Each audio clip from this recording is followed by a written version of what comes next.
news writing class. Yeah, it's a news writing class. To see how government works. Good thing they didn't come last meeting.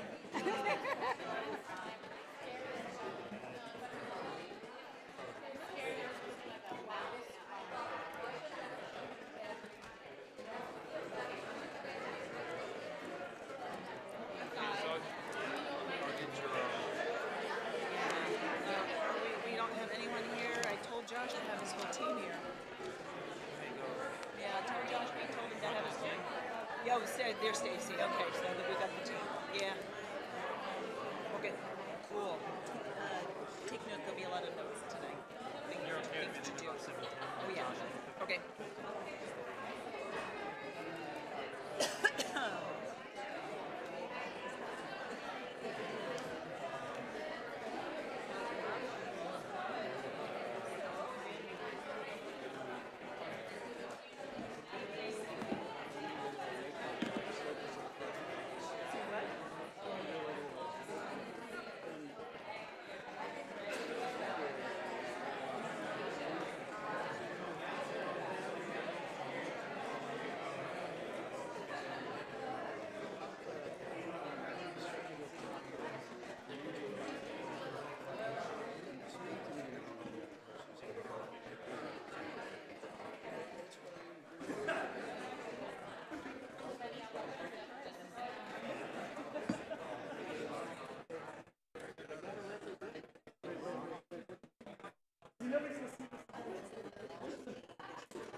Good. Ready? I just went to get some water. Good evening. I'd like to call to order the meeting of November 13, 2018 Board of Trustees meeting. Student Trustee Donnell Jones, can you please lead us with the Pledge of Allegiance? Everyone, please rise.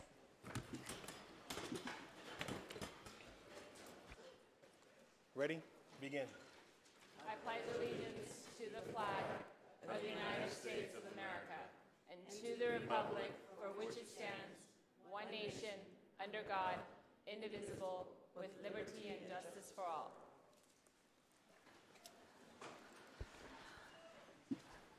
Item 2.1, call to order. Madam Secretary, can you please call the order? Here. Vivian Malauulu. Here. Uduak Joe Intuck. Here. Doug Otto. Here. Sunny Zia. Here. And Donnell Jones.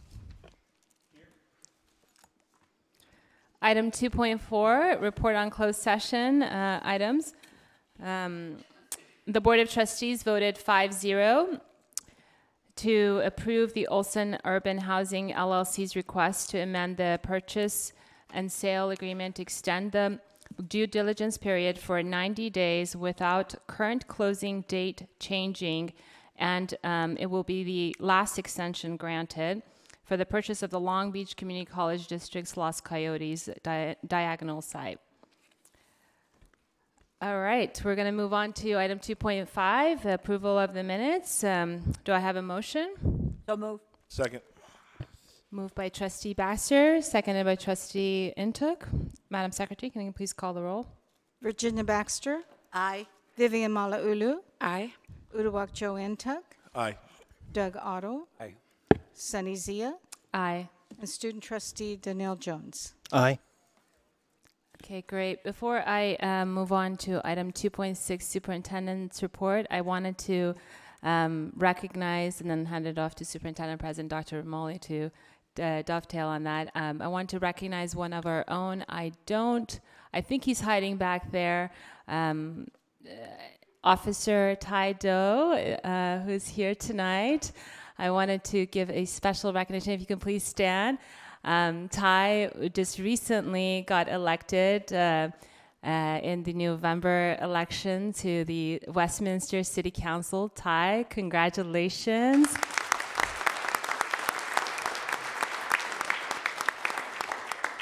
I'm so proud of you. I've seen you since day one of your campaigning, and you really make me proud. You're expanding your public service efforts and really making a difference. And I just wanted to personally commend you and recognize you tonight. Thank you for being here. Are there any other members of the board who'd like to say anything? Or, well, Superintendent President Dr. Romali, thank you so much. Thank you for being here.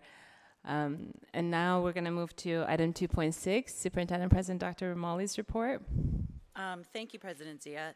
Officer Doe, you are outstanding. You are so helpful and caring to our students. We are so lucky to have you on board here, and Westminster is very, very lucky indeed to have such an honorable and decent and smart and caring person on their city council. They are very lucky. We wish you congratulations. And most of all, we're grateful that you are ours. So thank you. I also want to let everyone know that Professor Cindy Fry is here today, and she has brought her class with her. Hello, Professor. They are a news writing and reporting class, and they are here to get hands-on experience in covering a government meeting. And each student has been assigned a specific agenda item to report on, so we hope that you have a good time here today, students. We're so glad to see education in action. We want to congratulate everyone. Long Beach City College has been provided with a certificate of recognition from Assembly Member Patrick O'Donnell's office, and they are commending the college for our registered nursing program. We earned a very prestigious Strong Workforce Gold Star recognition for this program, and I want to congratulate everyone, Dean Carbonaro, everyone, Sigrid, and everyone associated with this program. It is a top-notch program. If you haven't heard, very high NCLEX rates, consistently over 90%, and we're very, very proud of our students, so congratulations to all of you.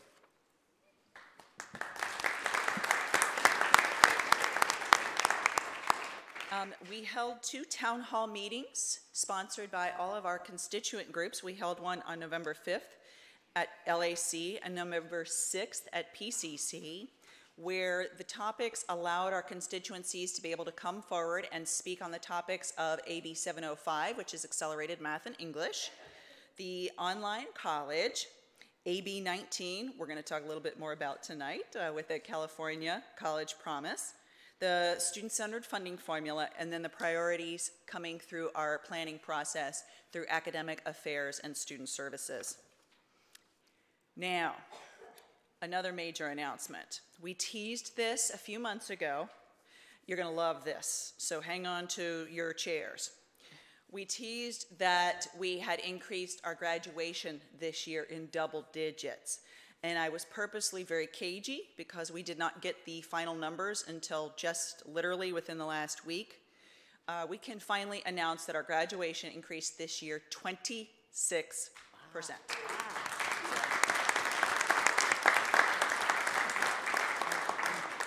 And we're not done yet.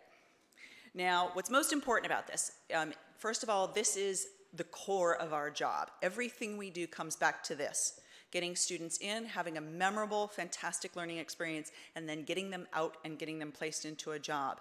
But what I really like most about this 26% is that 20% of that increase is California Promise students, and the 24% of that is Pell Grant students. So what that means is we are slowly but surely closing the equity gap. That's huge. So congratulations, Long Beach City College. This is something that we can be proud of, and we're going to keep that pedal going. We're going to keep that foot on the pedal. We are not going to stop. This train has left the station, and we are going to keep raising our graduation rates. Dual enrollment has expanded under the leadership of Vice President Kathy Scott this year, with many, many more students in Long Beach Unified able to take high school classes or college classes while still in high school. So parents, if you would like to have your student graduate from high school with some college credits in hand for free, I think I just said the magic word. Please do tell your friends and inquire with us. We have new courses at PCC, LAC, Jordan High School, Cabrillo High School, and that's it. So please do inquire if you are interested in that. At the last board retreat in September, our board asked a couple of very important key questions. You'll be receiving presentations on those tonight.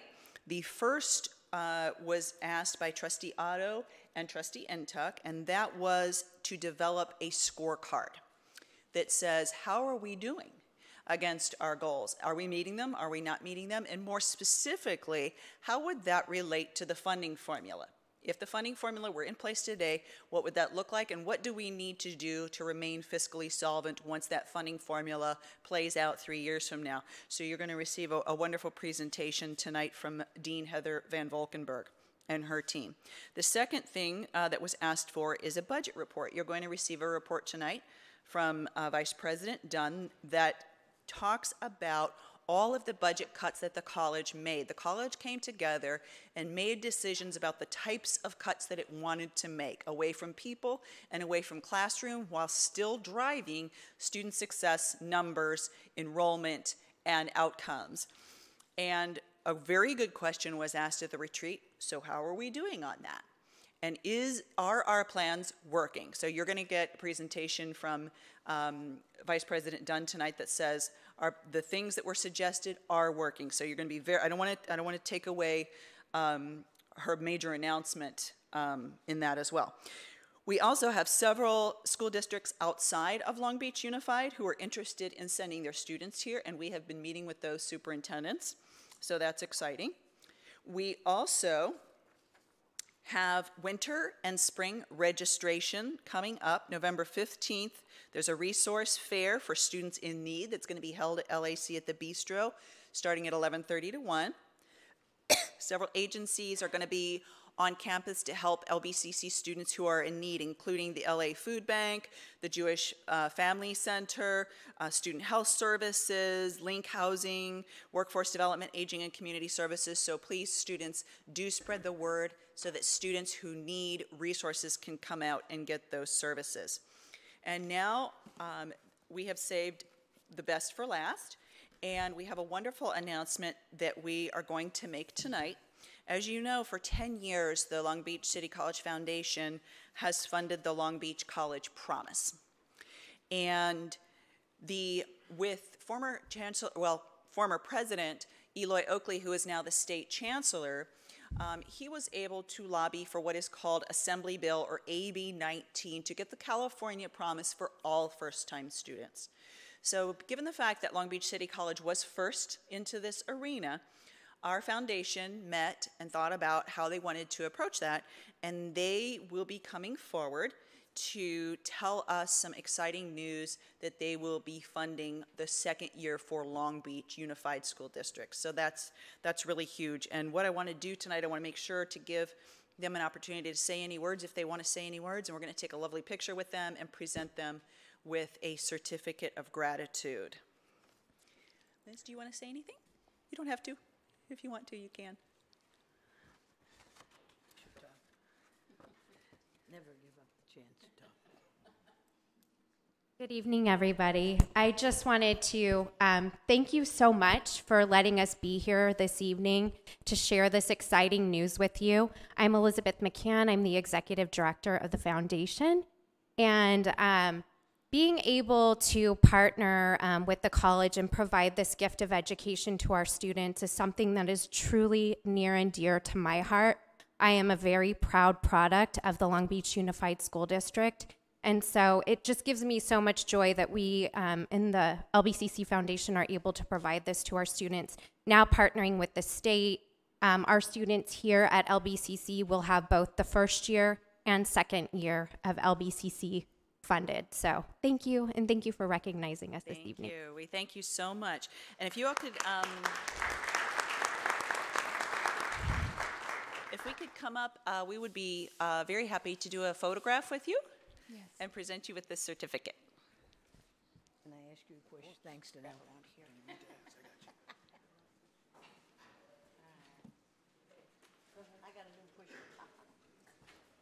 You got fired, Uduak. I got the no. He's younger, faster, upgraded model. That's funny. And he had better hair. Hey, now I know who pushed me around if I need it. Don't break a leg. You don't have to find out.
Perfect, thank you.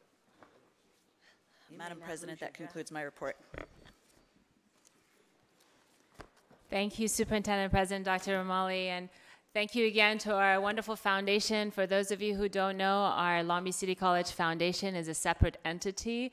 They have their own board of governors, and they're very kind and generous to us.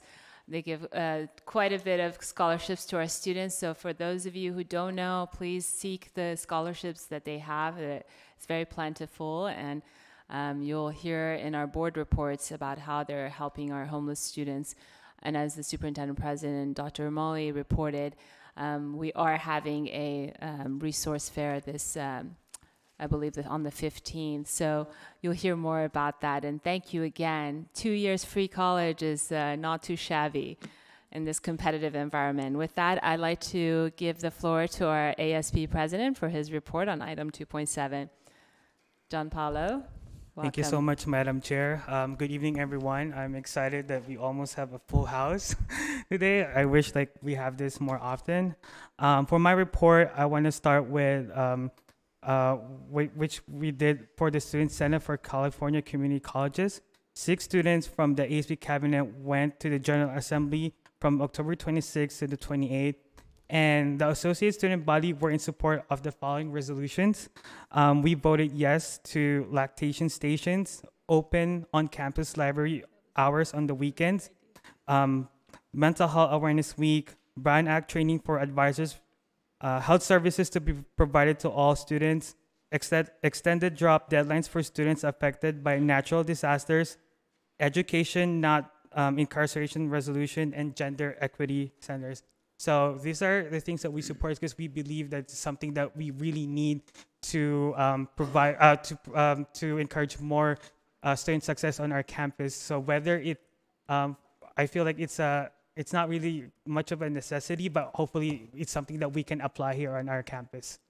For my next report, in the ASB cabinet, we have our Rep of Student Service for Health and Wellness was chosen to be a California student wellness ambassador. So she was sent to go to a conference in Sacramento, and she gave us feedback on, since we have food pantries already on campus, so me and her had a conversation if we can take it up a notch. So I don't know how feasible it is, but it's a recommendation that we learned from other colleges as well. So for housing solutions, other schools stated that overnight parking that is secured by campus security and host events there for the community, because there was a homeless student who approached help in our student life office, and I did not fully I feel like I didn't have the chance to fully help her because I don't know what type. The only thing I can tell is the services we have on campus, but is there really a specific place that we can help our homeless students? And also, there are also some suggestions to improving our food pantry. And one of them is like there's a WIN app that has local resources listed, and also to host an event to promote the resources provided to help on our campus, and possibly having a keynote speaker, because a lot of these services we don't really know here on the campus, and I really want to reach as much as students to know this information, because they might not have access to computers or cell phones. For upcoming event, the Regional Affairs Director for Region 8, who is also a student here at LBCC, is planning to host a meeting here on December 14th, bringing other schools in the region like Syracuse College, Coastline, Orange Coast, Salvac, and many more. We will have our biannual coffee relief and academic mastering night on December 4th at PCC and December 5th at LAC. Some issues that I want to bring up is I just want to bring, if there is a proper language in areas and limitations of the free speech campus, free speech zones in our campus, because there is still an ongoing concern of solicitors going through our buildings and harassing our students. I know that my predecessor, Javier Salcido, has addressed this, but I just want to figure out what is our, because I just want to protect our students, because the solicitor. I just want to identify which are solicitors, which are vendors, and which are who are really here, basically, to just not not to have our students provide our students their safety. And also, I want to bring up also a concern about. I just don't know to what extent we have in the top management. It's just because I was kind of surprised about we're having our dean of student affairs move to another position. I just was wondering when are we going to have our interim student affairs, because I feel like it came to me like a surprise, but I really fully respect the decisions of the Board of Trustees. I just wish that I don't know if we have the staff or the students have the right to know what was going on. I thank you. That's the end of my report. Thank you, Paulo. Item 2.8, Student Trustee Report. Welcome back, Danao. Thank you. I'm glad to be back. Good evening, everyone. I apologize if my report is a little lengthier than usual. I got to make up for my absence from last month. First, I want to thank you guys all for your continued involvement and engagement with our community. And I would like to apologize for my absence from the October meeting. I was away attending a very pressing personal matter.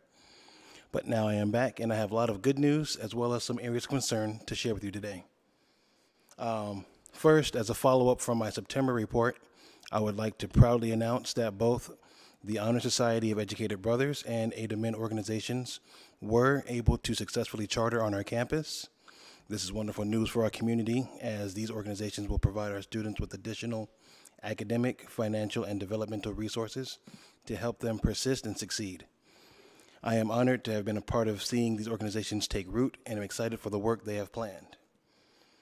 Next, I would like to thank our dedicated student leaders for representing the district at both the California Community College Student Affairs Association and the Student Senate for California Community Colleges General Assemblies this year. Our cabinet has been working hard reformulating their roles with a more targeted focus on advocating on the behalf of our students. Our representative of Legislative Affairs, Charles Benedicto, is currently working on updating the ASB Constitution to reflect these reformulations. Third, I would like to congratulate two of our hardworking and well-deserving students, Jennifer Chanto and Angela Motando, for their admission to UCLA's Community College to PhD Scholars Program. I would like to add that I, too, have been granted the honor of admissions to this esteemed program. The Community College to PhD Scholars Program, or CC to PhD, is an introductory level social science research and PhD preparation program that was established in September 2017 with the mission to address the underrepresentation of community college alumni in PhD programs. I would also like to extend a very warm thank you to the program's founding director, David Nguyen, for his, for establishing such a program and for his dedication to our students specifically. During the fall 2017 semester, Mr. David Nguyen visited our campus personally to invite our students to apply to this program and announced reserving spots dedicated just for Long Beach City College students. And now for the areas of concern.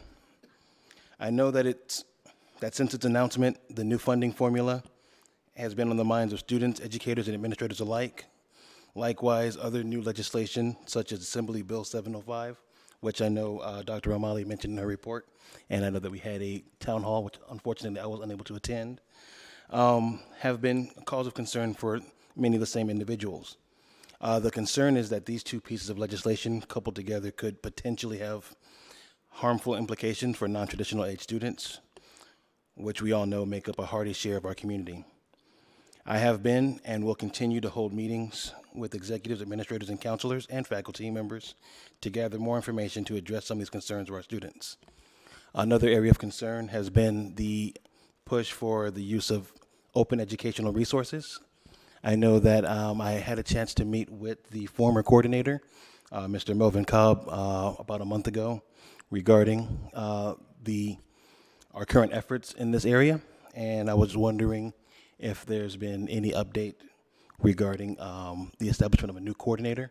I know that since there's been a lot of changes and a lot of moves going around on our campus lately, we may not have been able to establish a new coordinator yet, but I was wondering if maybe anybody had any information on when we could possibly look forward to seeing some other updates in this area.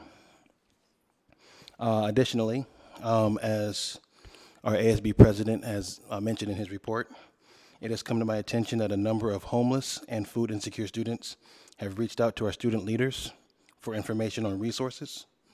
These students have heard that our institution offers resources, but they have been unsuccessful in accessing them. Our ASB president and our rep of Student Success and Equity set out on Thursday, November 1st to find answers for these students and encountered many of the same issues. After scouring the campus and reaching out to several departments, our leaders found that adequate information regarding these resources were cryptic and vague at best.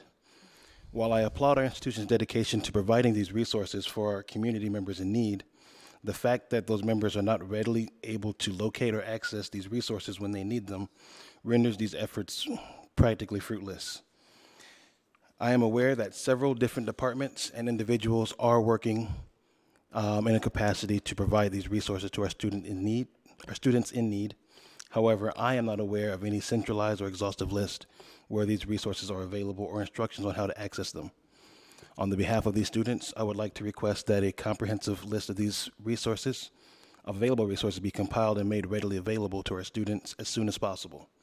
I am not certain exactly who I need to contact regarding this request, so if anybody has any information or can point me in the right direction, I would greatly appreciate that. And lastly, I would like to bring to the board's attention that there are a number of inconsistencies regarding the administrative policies and regulations that are publicly posted. I've personally discovered that many of our policies posted on our current website are not up to date with the most recent versions, and that a full list of these policies and regulations are currently only available on the archived version of the Long Beach City College website. Again, I would like to apologize for my absence in the past meeting, but I plan to be here for every meeting coming up. Thank you, and it's good to be back. Thank you, Donnell. It's great to have you back. I consider you a scholar, and it's wonderful to have a student trustee like you. Thank you for bringing those very valid points. It has been brought up before by members of the board, and it will be addressed. I also wanted to mention, John Paulo, you brought up the interim student affairs coordinator. It is on the agenda tonight. It's item 6.2. With that, we'll move on to item 2.9, LBCC-FA, Bargaining President's Report. Welcome, Janae. Thank you for being here. Good evening. Good evening, Superintendent President Romali, Board President Zia, Board of Trustees, Vice Presidents, faculty, staff, students, and including our trustee, student trustee, and ASB president, as well as our community members. Good evening to all. The first thing I just want to mention, Trustee Ntuk mentioned at the end of last meeting the tribute to the former student whose life was taken with an act of senseless violence, and it's certainly troubling. And thank you for giving him that honor at our last meeting. It's a busy time of semester for all of us that are classroom faculty, clearly just as busy for our students, if not busier. We are in our final stretch of the semester, though, so I think we're all hoping to finish strong. As President Romali mentioned, we had the faculty panels within the last week or so. So we were a participant in the panel discussion, plenty of issues raised with regards to our execution and abidance with the new legislation, lots of questions, a lot of answers, I suppose. And, you know, for me, being a part of that discussion for both days, I think it was just very important for me to hear that and relay that to our faculty constituents, just the hard work that we have to do within the next few years to reach the goals of our vice presidents presented that day. And I just want to say that, you know, faculty are committed in our departments. I know English, math, sociology, we're having more meetings with each other. We're having more discussion about what we can all do to increase our course completion, our degree and certificate completion. It's certainly coming out in our department planning, and I am hopeful that we're going to have good results, but I think it's certainly becoming clear to me how important it is that we work together. And as I reflect on that, I also pulled up the email that VP Vice President Marlene Dunn sent to us at the beginning of September, and I'm just going to reference a quote from this a bit. So she said, "Everyone is to be commended for their hard work, but our challenges continue." She was referencing the, you know, the efforts to impact our deficit spending. And so she said, over the next 2 years, we will face continuing deficits due to PERS and STRS rate increases. We will continue to meet the challenges by working together. I would like to thank the LBCC faculty and representatives from AFT, as well as the Budget Advisory Committee, executive leadership team, and many other colleagues for their contributions, which were invaluable in drafting the deficit reduction plan that we recently shared with the Board of Trustees. Though I can certainly speak, faculty aren't super pleased about these reductions, that particularly with our travel budget. I think for the most part, people are trying to be good team players and recognize the bigger picture here with regards to the efforts of the district to keep us in a good financial state, and so we can continue to serve our students and community. And so I know there are budget reductions in our supplies, travel, and food budgets.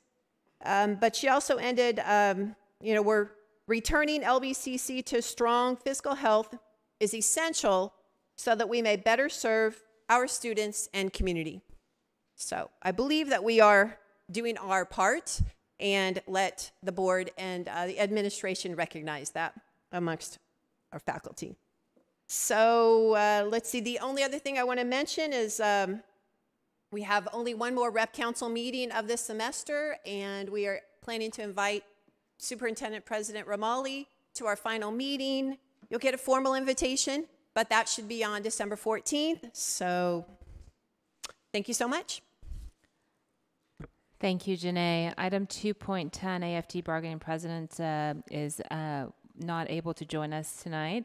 Item 2.11, CHI Bargaining President report. Is Karen Roberts here? I don't see her. 2.12, reordering of the agenda. I haven't gotten any requests for reordering, unless anybody wants to reorder any items. 2.13, public comments. I don't have any comments. Have we received any? Okay, great. Item 3.1, appointment to the Citizens Oversight Committee. The recommended action is that the Board of Trustees confirm the appointment of Eric David for a term of November 14, 2018 to June 30th, 2020 to the Citizens Oversight Committee, COC, as submitted. I'm not going to read the entire verbiage on our item, but I would need a motion for this item. So moved. Moved by Trustee Baxter. Do I have a second? Second by Trustee Malauulu. Is there any discussions, comments? If I Trustee could say, Baxter? I've known Eric David for probably 40 years, and I can't think of anybody who would better represent the Oversight Committee, and I'm so thrilled that he was selected, and I congratulate him. He's a devoted professor of electricity and retiree, and welcome, Eric, to your new position. Is there anyone else? I wanted to say a few words, but I want to give. Well, Eric, if you don't mind standing up, I wanted to recognize you. Thank you so much for being here.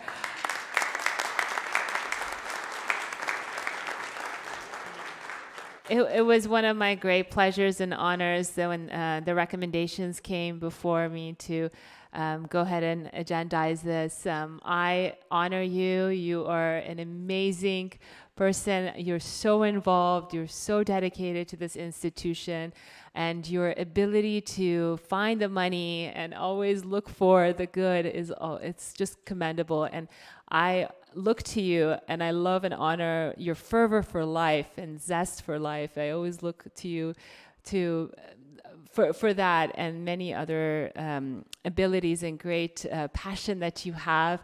I think you're going to make the rest of the folks try to keep up with you. So I really am grateful that you have accepted this appointment and you're willing to serve on this commission.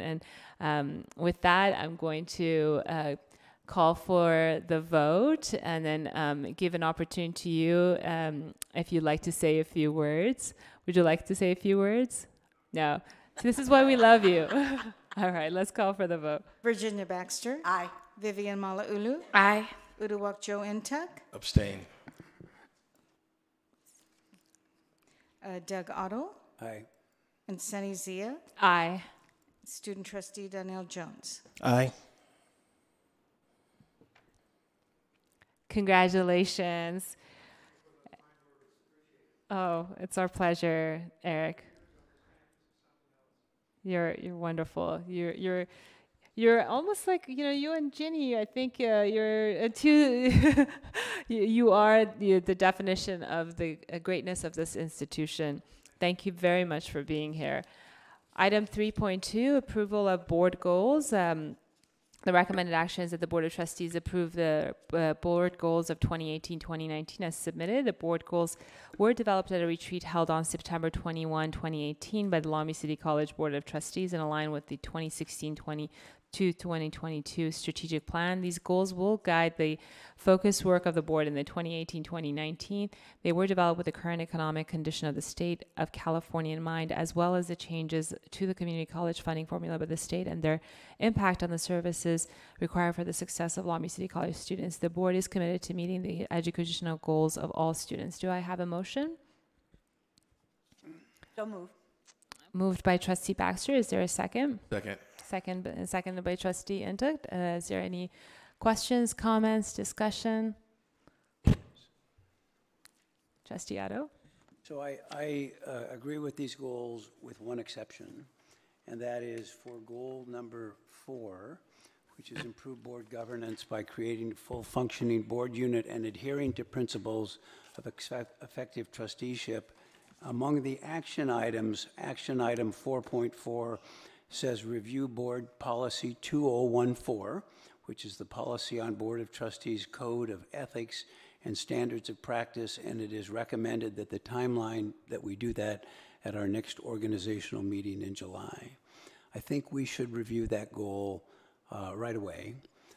I don't know if, as a matter of process or procedure, whether we could change that at this meeting or whether it would have to be separately agendized, and maybe somebody can illuminate me about that. But I think with things that have gone on, and I've reviewed that policy carefully over the last month, and I think there are things that are missing. There are things that are complicated, and that we need to look at it. And I think it would be a disservice to our community if what we did was wait until next July to do that. So my recommendation would be to change that or agendize that for our next board meeting.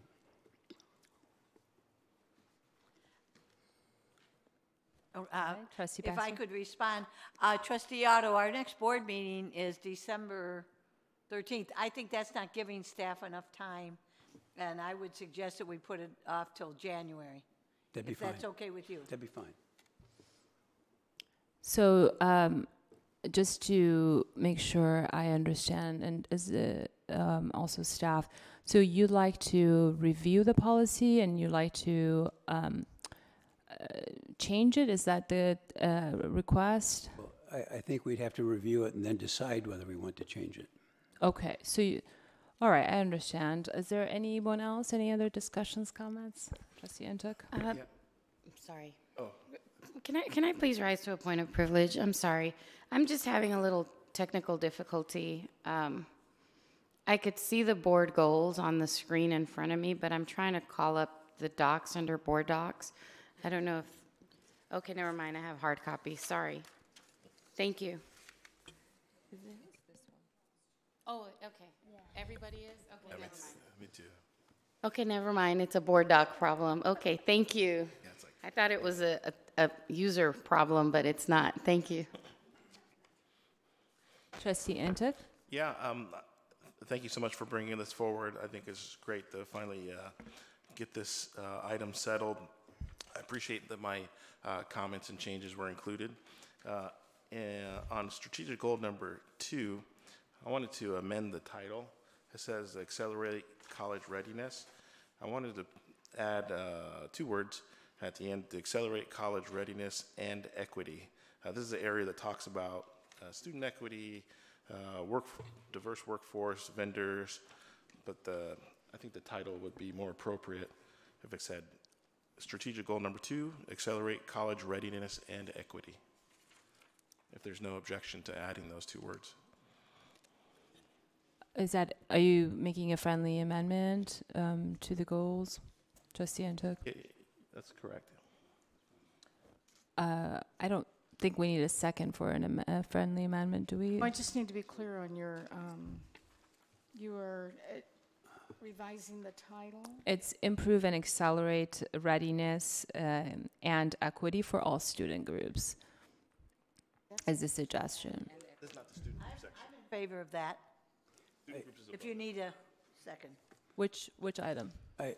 Which item is this? This is goal 2. Goal 2. Looking at goal 2. This is what it's Point of information. just 1 second, Trustee. Let me just make sure. So you wanted in the title? Okay. Okay. So you're making all the changes I submitted. Okay, no but problem. Just for the title to match. I think the word equity on there is appropriate. Trustee Otto, did you have a comment?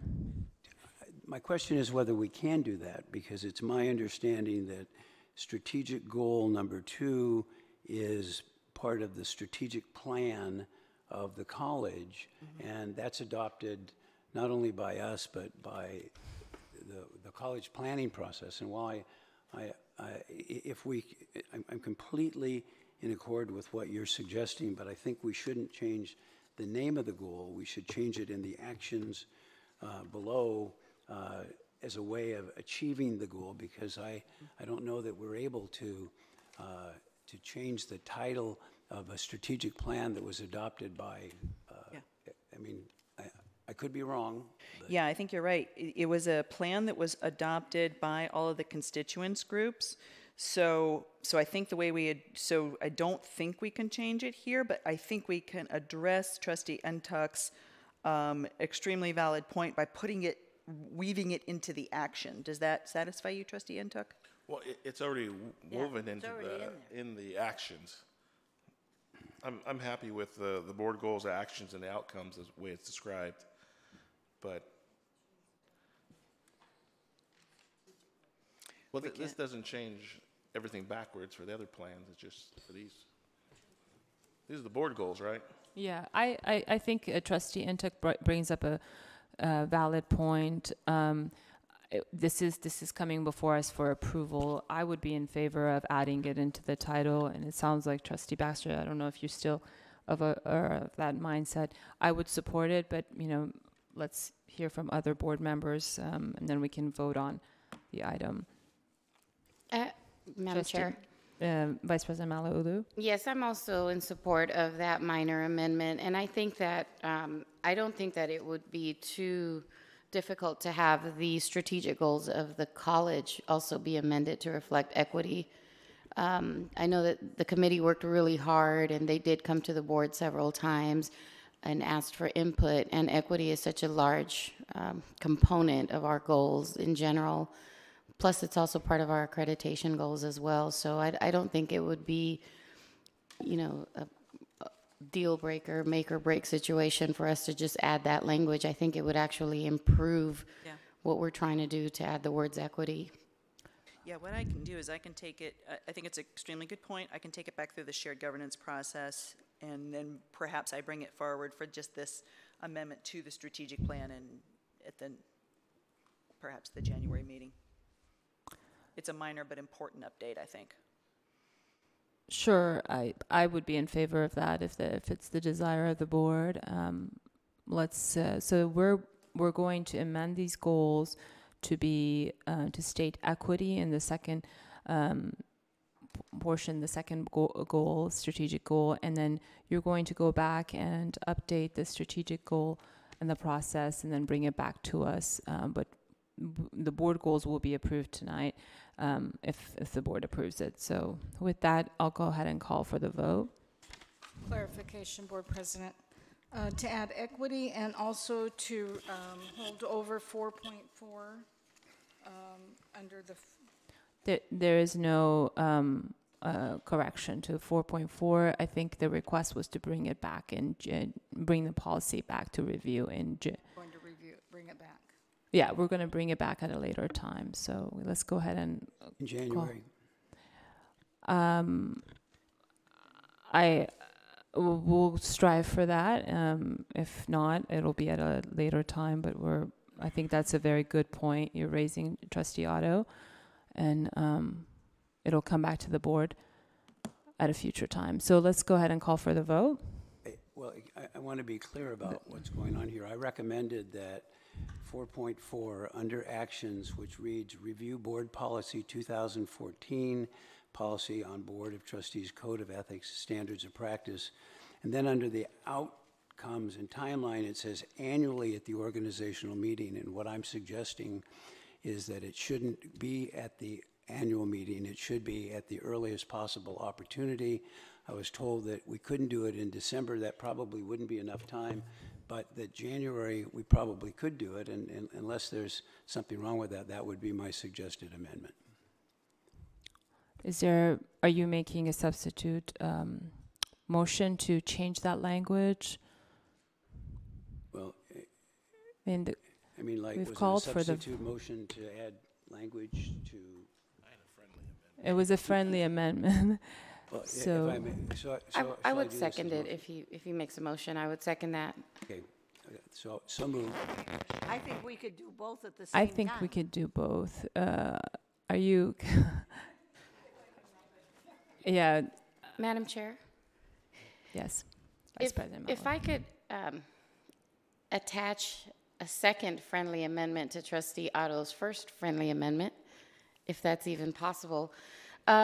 Trustee Otto, I just want to be clear that you're asking at the earliest possible convenience. Is that the language that you used? That was my sentiment. What I heard was that December was too soon? Yeah, and that therefore if we could do it at the January meeting, that would be So great. what I would like to suggest is perhaps we could go with something that says as needed, and then the board could decide if an issue is needed to be reviewed instead of at the earliest possible convenience. At the earliest possible convenience, maybe we could amend it to say as needed, because rather than having to wait for the annual organizational meeting, maybe issues would come up and then we could address that as needed? Well, but we're still going to raise it in January? Sure, if you determine that it is needed, then you would raise the issue as needed, but at least we wouldn't be tied to annually, and we wouldn't be tied to at the earliest possible Yeah, I think Vice President Malauulu, you raise a very good point, and I would support that as needed. And I think we could be, there's quite a bit of requests, though. We've gotten about 9 pages of requests that the trustees have made. So I'm trying to sunshine those and be cognizant of, the order that has been received and not really burden staff. So I agree with you. I think that's a very appropriate amendment. And with that, I'd like to call for the vote. Then I accept that as a friendly amendment. Thank you. Madam Secretary. I have a motion by Trustee Baxter and second by Uduak Joe Intuk. Are we still on the original motion here? And I will revise. I will Sure. add the additional language And if for you want to your read, title. Could we I think say there are with 2 the- motions. okay, you guys. Okay, Yeah. let's go through. Let's make sure we're not all talking at once. Trustee Intuk, you wanted to speak. Sure. I think we're, so in Robert's Rules of Order, we have the first motion we have to vote on is the amendment to change the ethics section Right. before we vote on the full change. And my suggested change was adopted as a friendly amendment, so that's part of the first motion by Trustee Baxter. I have to make separate motions, so I'm going to have to take a vote on the very first one that you voted on. Or we're raise. going to, Take the second one first. we're going to take the second one. Who was the motion on the second? Trustee Otto? Yes. And the motion was was amended by Trustee Malauulu. The second was? Yeah, Okay. And it was changed to as needed. That was friendly. I'm going to add the language after. Can I take the vote on that? Sure. Go ahead. Okay, Virginia Baxter, Aye. Vivian Malauulu, Aye. Uduak Joe Intuk, Aye. Doug Otto, Aye. and Sunny Zia. Aye. Student Trustee Danelle Jones. Aye. And I would do a second one, but Board Docs is not going with us tonight, so we're going to have to manually. Okay. Let's see. Okay, can I have a motion to, I believe Trustee Intuk made the motion. Point. Go ahead and make your motion, Trustee Intuk, for.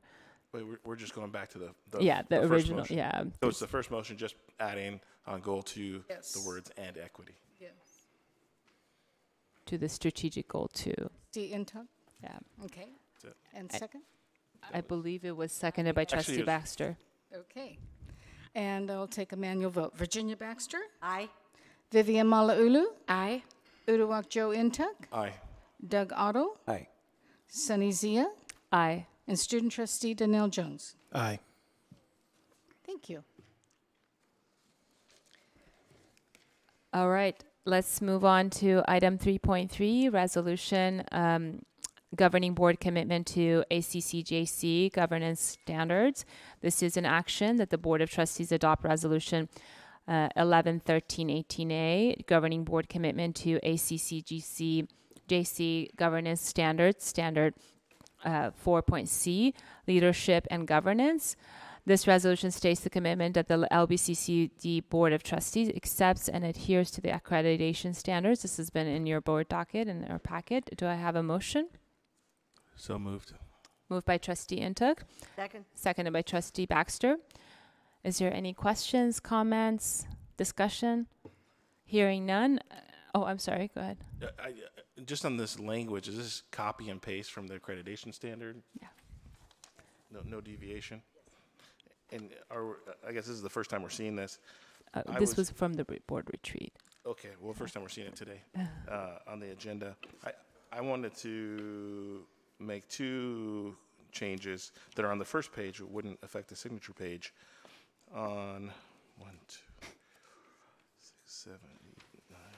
The 9th bullet, under the governing board has ongoing training program for board development, including new member orientation. I'd like to add after that, and officer training. I know that one of the items that came up, Trustee Malulu needs to go to the officer training next year, and we didn't have that itemized as a mandatory, and I think that's also part of the accreditation requirements is the incoming board president go to the board chair training. And then also on the next bullet 10, I'd like to, this is board policies and or bylaws clearly establish a process. I was hoping to add the word annual board evaluation. It doesn't have any time frame. So I'd like to make a motion to amend the resolution with those two changes. So moved. Second. I just want to make sure this is from the language of the ACCJC, right? Can we make changes? This is their standards, right? It's my understanding it's from their. Yeah, this comes directly from them, but given the fact that we're enhancing it and making it even more rather than taking from, I think it would be fine. Okay. All right. Any other discussions, questions? I just have a question. Trustee Otto? I don't know whether this needs to be changed, but in the, I guess this would be the 11th bullet point, the third sentence says, a majority of the board members have no employment, family, ownership, or other personal financial interest in the institution. Maybe somebody can help me out on that, because it seems to me that no board member should have any employment, family, ownership, or other personal financial interest in the institution. But I could be wrong about that it may be adequate for there just to be a majority that doesn't, but it strikes me as funny. Can anybody help out? Any staff? Madam Chair. Vice President Malauulu? Trustee Otto, I can appreciate where you're coming from with that, and I remember reading that a couple of years ago, and I remember thinking the family part. I could understand the employment part because it would be a conflict of interest to negotiate contracts if we are employed as such. The family part was the part that I had a little trouble with, and the reason I struggled is because I have children who, I've got one currently who is college age, and 3 who will be college age soon. And if my children attend LBCC, I would be in conflict as a board member. So that's probably the only item that I struggled with. And I know that there are other board members in the past who have also had children attend the college. So, it's saying the majority of the board, I just wish that we could maybe expand upon the family, because we want our children to attend LBCC, and it is a conflict of interest to make policies for when we have family members here. And also a little bit off topic, since we are making changes, and this is extremely minor, but is it possible to number these bullets? We've said 9, 10, 11, and we've been sitting here counting. It's just these bullet points are. Since we are making changes, can we do that? I think that can be done. Thank you. Okay, so I understand, Vice President Malauulu, you think it's, if I'm understanding you correctly, that it's fine as it is, and no changes need to be made for that piece. But for your input, Trustee Intuk, on the 10th bullet is where you made the enhancement. If you can state that again so that we can take the vote, just for the benefit of the secretary, because I know that we were struggling. On bullet number 9, sentence 1 at the end, after including new member orientation and officer training. And then on bullet number 10, first sentence, board policies and bylaws clearly establish a process for annual board evaluation. All right, let's go ahead and call the vote. Madam Secretary. And the numbers. Vivian Malauulu. Aye. Uduak Joe Intuk. Aye. Doug Otto. Sunny Zia, Aye. Student Trustee Donnell Jones. Aye. And just to make sure that you also got the numbers, right, that we're going to enumerate. Okay. All right, great. We're moving on to item 3.4, approval of 2019 calendar of board meetings. This is an action item that the Board of Trustees approved the 2019 calendar of board meetings to continue with Tuesday meetings as one option, option A, or change to Thursday meetings, option B, as submitted. This is the agenda item that was presented at the October 23rd meeting, but a substitute motion was made and a vote by a majority was considered to continue this item over to tonight's meeting. A research list of other local agencies' scheduled meeting is attached, and it's in the board docs per California Education Code 72,000.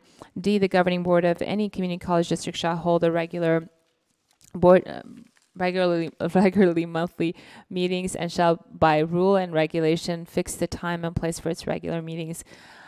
So we will discuss these two different options.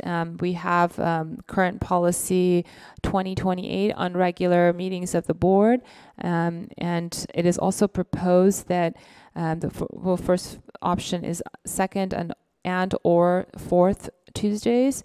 It's before you here, and then option B is fourth Thursdays, and it's also requested that as both options to consider moving closed session to 5 o'clock and open session at 6 o'clock. So do I have a motion?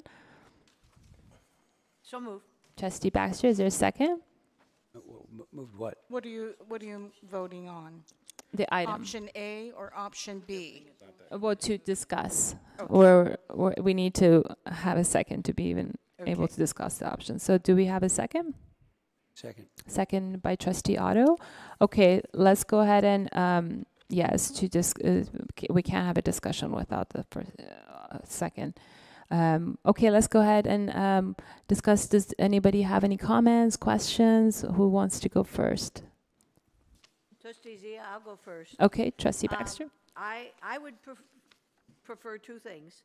I would prefer keeping the option A as it is, but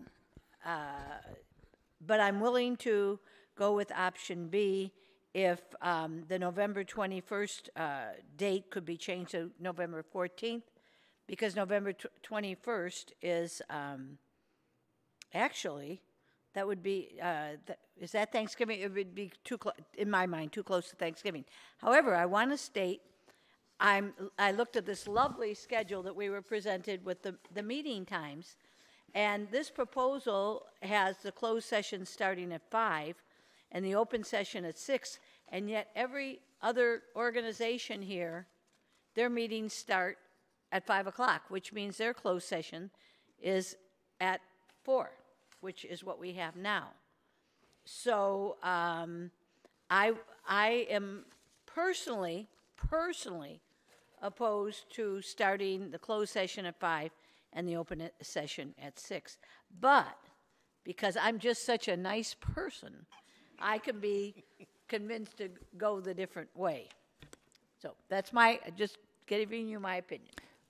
Thank you, Trustee Baxter. The suggestion for 5 and 6 o'clock was that we wanted to be more accommodating to working families and make sure that people have more access.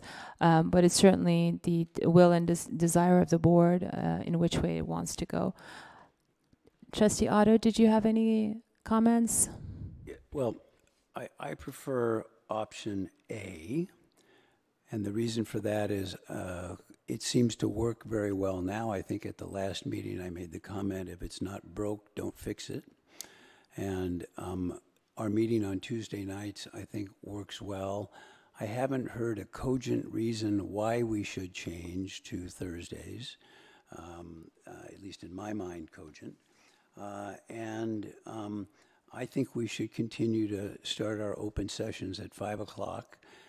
Because even though we may be trying to accommodate a board member, we inconvenience lots and lots of other people who have to put together these agendas and sit through the meetings and whatnot. It can even conflict with classes for students that may have to be here, and so in my mind,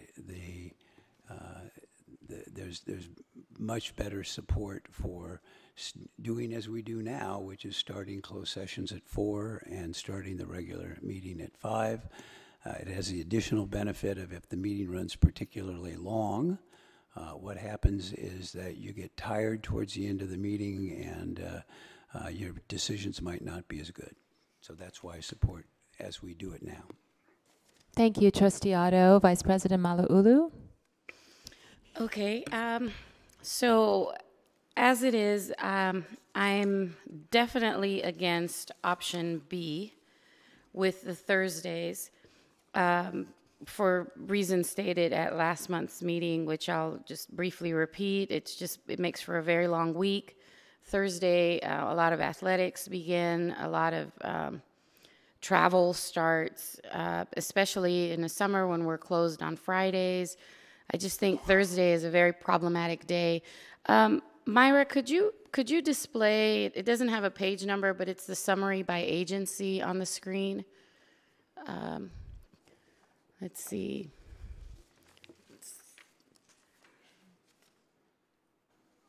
I know we're having technical issues here.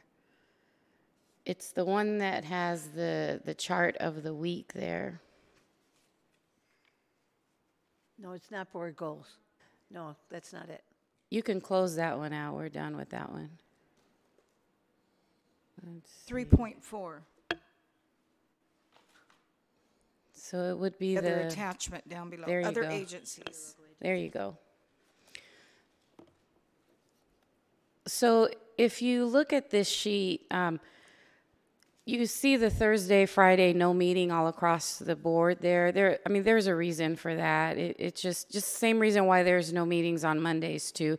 I think that we should be respectful of what's already in place in terms of not having meetings on Mondays, Thursdays, and Fridays.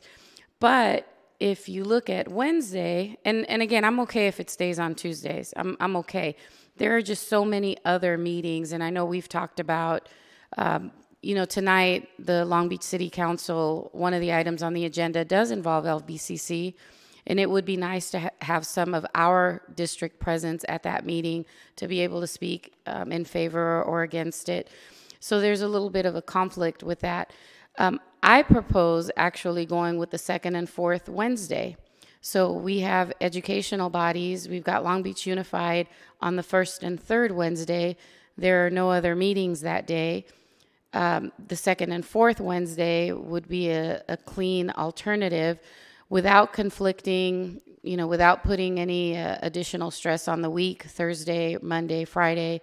And then also it would kind of alleviate a little bit of the commitments on Tuesday. I know that Thursday is also a popular night for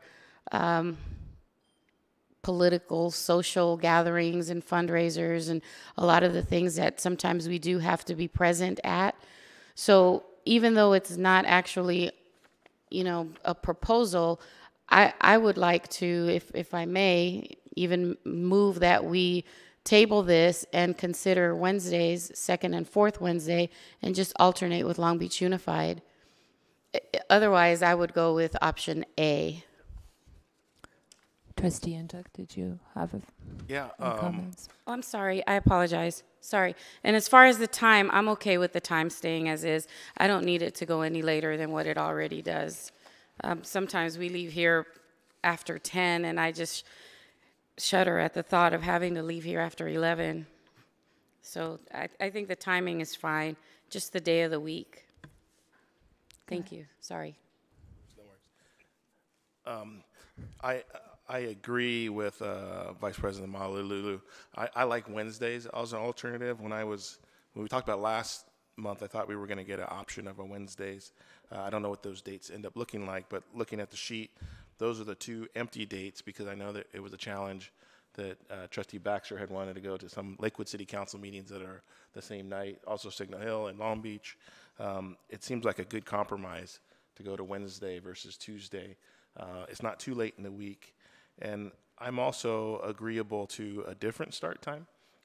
If 6 o'clock is too late, maybe 5:30, and that gives time for people from PCC campus to come up here, or when we have the meetings down there, people from LAC to go down to the PCC campus. So I don't know if we need to have another report back, or we just make a motion for Wednesdays at 5:30 for next year. I think it would be prudent for staff, and this is something I failed to do, Superintendent President Dr. Romali, your team has put this together, and you're coming up with the recommendation. So perhaps you could speak to why Thursdays was your alternative, and the recommendation that your team has come up with as the best alternative. Yeah, and we can bring back an alternative motion in December if that's the pleasure of the board. Thursday works for us in terms of logistics. When we do it on Tuesday or Wednesday, we have to post on Friday, which is 3 days ahead of time, which backs us up. If we go on a Thursday, it allows us to post on Monday, which gives us effectively 3 more working days to get things ready for the board. So it just makes things logistically easier on a Thursday. We could go with a Wednesday. We would be happy to bring you back a Wednesday if that is the board's pleasure. But we lose the advantage of that extra 3 days. So just wanted to tell you where our reasoning was and what our thought process was. Okay, Vice President Malauulu? Yes, Superintendent President Romali, we post on Fridays anyway. Yes. So that wouldn't change. If we do move the meetings to Wednesday, we're still posting on Friday. So it would be as if we're having a meeting on Tuesday, except we'd have an extra day to prepare for the meeting. Right. Because the posting would continue on Friday. I don't think that would be an additional hardship for the board. No, it's not a hardship. Or, I'm sorry, for staff, sorry. No, if we go to Thursday, then you can post on Monday. But if we stay on Wednesdays, we stay as is on Fridays. Correct, you're correct. Okay, so Trustee Ntuk? I see Trustee Over here. Jones had his hands up first. Oh, I'm sorry. I thought you were wanting to be Yes, Student Trustee Jones. If I can speak on behalf of myself and Yes, future of course. student I'm sorry I trustees. didn't give you the opportunity. No worries. So Wednesdays currently for me wouldn't work. I have a night class on Wednesdays.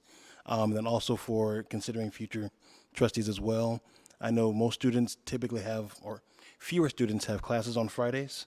So Thursday would work out better than Tuesdays because if we go later, they have some more time to kind of recover and get some homework done to come back on Monday. Also, considering the fact that the other agencies here meet on Tuesdays or Wednesdays, moving to Thursdays would allow individuals to attend those other meetings as they please, and then be able to still attend ours here. And there was one other, and then also just mentioning, echoing the concern for working class families as well, moving the time back to 6 o'clock. Thank you, Donnell. Trustee Ntuk, you want to go next? Oh, I just wanted to say I don't support Thursdays as an option. Okay. All right. So No, I think, first of all, I'm okay either way. The time, Trustee Otto, it's not to accommodate me. I am a working family member, and yet, I've committed to this timeline. When I ran for office, and I accepted it very proudly. So it's not that we want to make it more accessible. At the same time, I'm okay either way, whatever is the desire of the board. It sounds like Wednesday won't work for our student trustee. Thursday is not amenable for Trustee Ntuk. The only common denominator I see here is the status quo, or am I missing or am I making a wrong inference here? Can I make a motion to have staff bring us back a calendar proposal for the second and fourth Wednesday? And I'd be okay with compromising to even a 5:30 meeting to at least we're half hour is, meeting in the middle. Yeah, that just doesn't work with student trustees. He just mentioned that it doesn't work with his schedule. Right, but the semester is almost over, and then he could hopefully be able to register for classes, because the December calendar would remain as is, but then in January, you'd have the opportunity to re-register for winter and spring semester, and then hopefully you could avoid a Wednesday evening class. Okay. I second that. Would that be okay with you, Dana? That would work for me. Okay. Okay, so I'm hearing, is this something we have to go back and come up with specific dates, or can we take a vote tonight for Wednesday?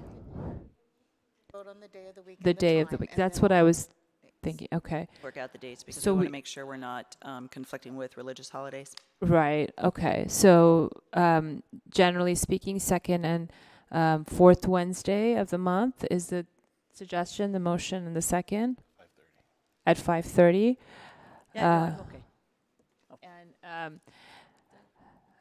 And then go ahead. So we have to call for the vote. I just want to make sure I'm understanding everyone's input here. So, and then you're going to come back at the December meeting with the specific dates, and it's just going to be for information, correct? Or are we going to vote again?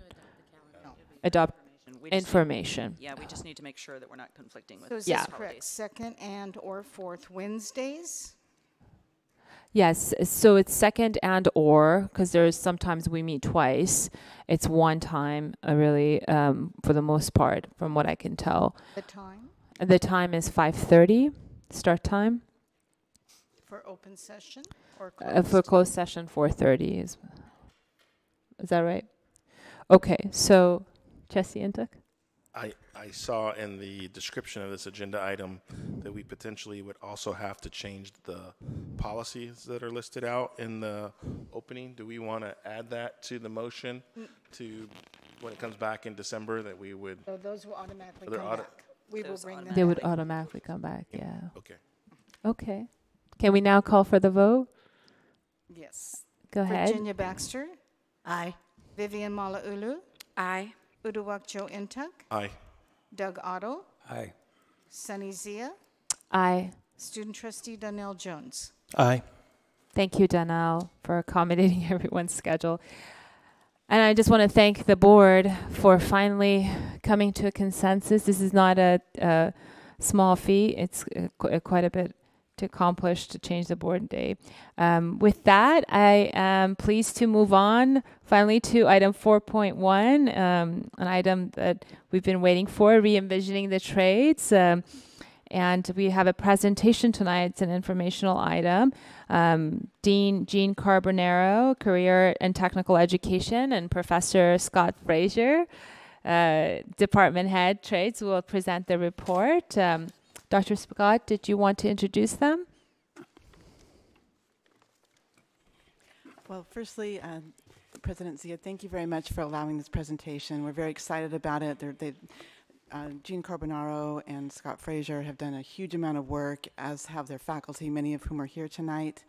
And thank you, Dean Carbonaro, for putting this together. We're very excited to see it, and congratulations to all of you who worked so hard to get to this point. Thank you. Thank you. Great. Thank you, and good evening. Before we start and go over our vision for the trades, I'd like to introduce my Associate Dean, Anthony Pagan. And Anthony has just arrived back home from Miami at a conference with some excellent news. And I'd like for him to share some excellent news just for a couple of minutes before we start into our presentation, because it's a tremendous opportunity for our students and another one of our CT programs. Thank you. Good evening, everyone. So as Dean Carbonaro so eloquently stated, I was in Miami last week, and this has been a culmination of about a 5 or 6 year effort amongst the faculty members, the administration, as well as department heads of the Computer and Office Studies department here at Long Beach City College. So we are now officially one of 3 community colleges here in the state of California that have received this designation of a Center of Academic Excellence for our Cyber Defense program. I'd like to acknowledge one of the faculty members who unfortunately was not able to make it this evening as he's teaching currently. Garrett Whalen did a lot of the heavy lifting as far as from the standpoint of really coordinating all the necessary stakeholders that make up Long Beach City College to receive this award. And we're talking about stakeholders from the standpoint of faculty members and having the necessary certifications and credentials to receive this designation, from our IT department, IITS, having a security plan in place. That was another one of the what are called knowledge units of what we were analyzed and focused on as far as this designation. And then the last component was the various degrees and certificates that we offer here at Long Beach City College through the Department of Computer and Office Studies. So trying to move that needle forward from the standpoint of completions, from degrees awarded to certificates, all those matrices that are the core, as President Romali so eloquently stated earlier on this evening, are the core of our being and how we prioritize our day-to-day work and efforts. So I just wanted to highlight that. This is through the National Initiative for Cybersecurity Education. It's a really, really prestigious designation because it's not only acknowledged through the U.S. Department of Homeland Security, but also the National Security Agency. So we are, as I stated, one of 3 two-year colleges in California. And how does this benefit students, you may be asking? Well, one of the benefits to being a center of academic excellence is that students have the opportunity to apply for scholarships through the Department of Defense now.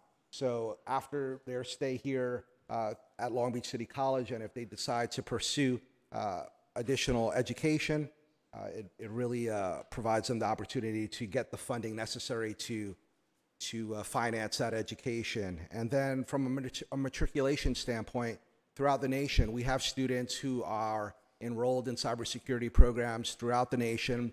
And we know that California is a hotspot as far as a place to live.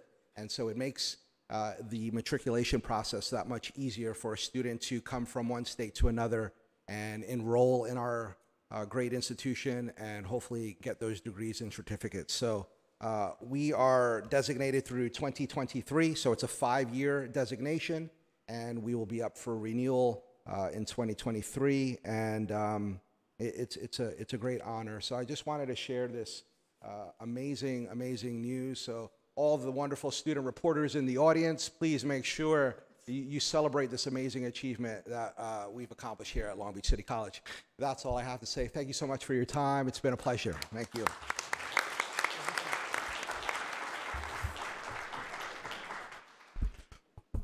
Okay, so let's move on to the trades. And I will tell you, this has been about a 10-month project, and I knew nothing about the trades. I'll be honest, I couldn't even change the oil on my car.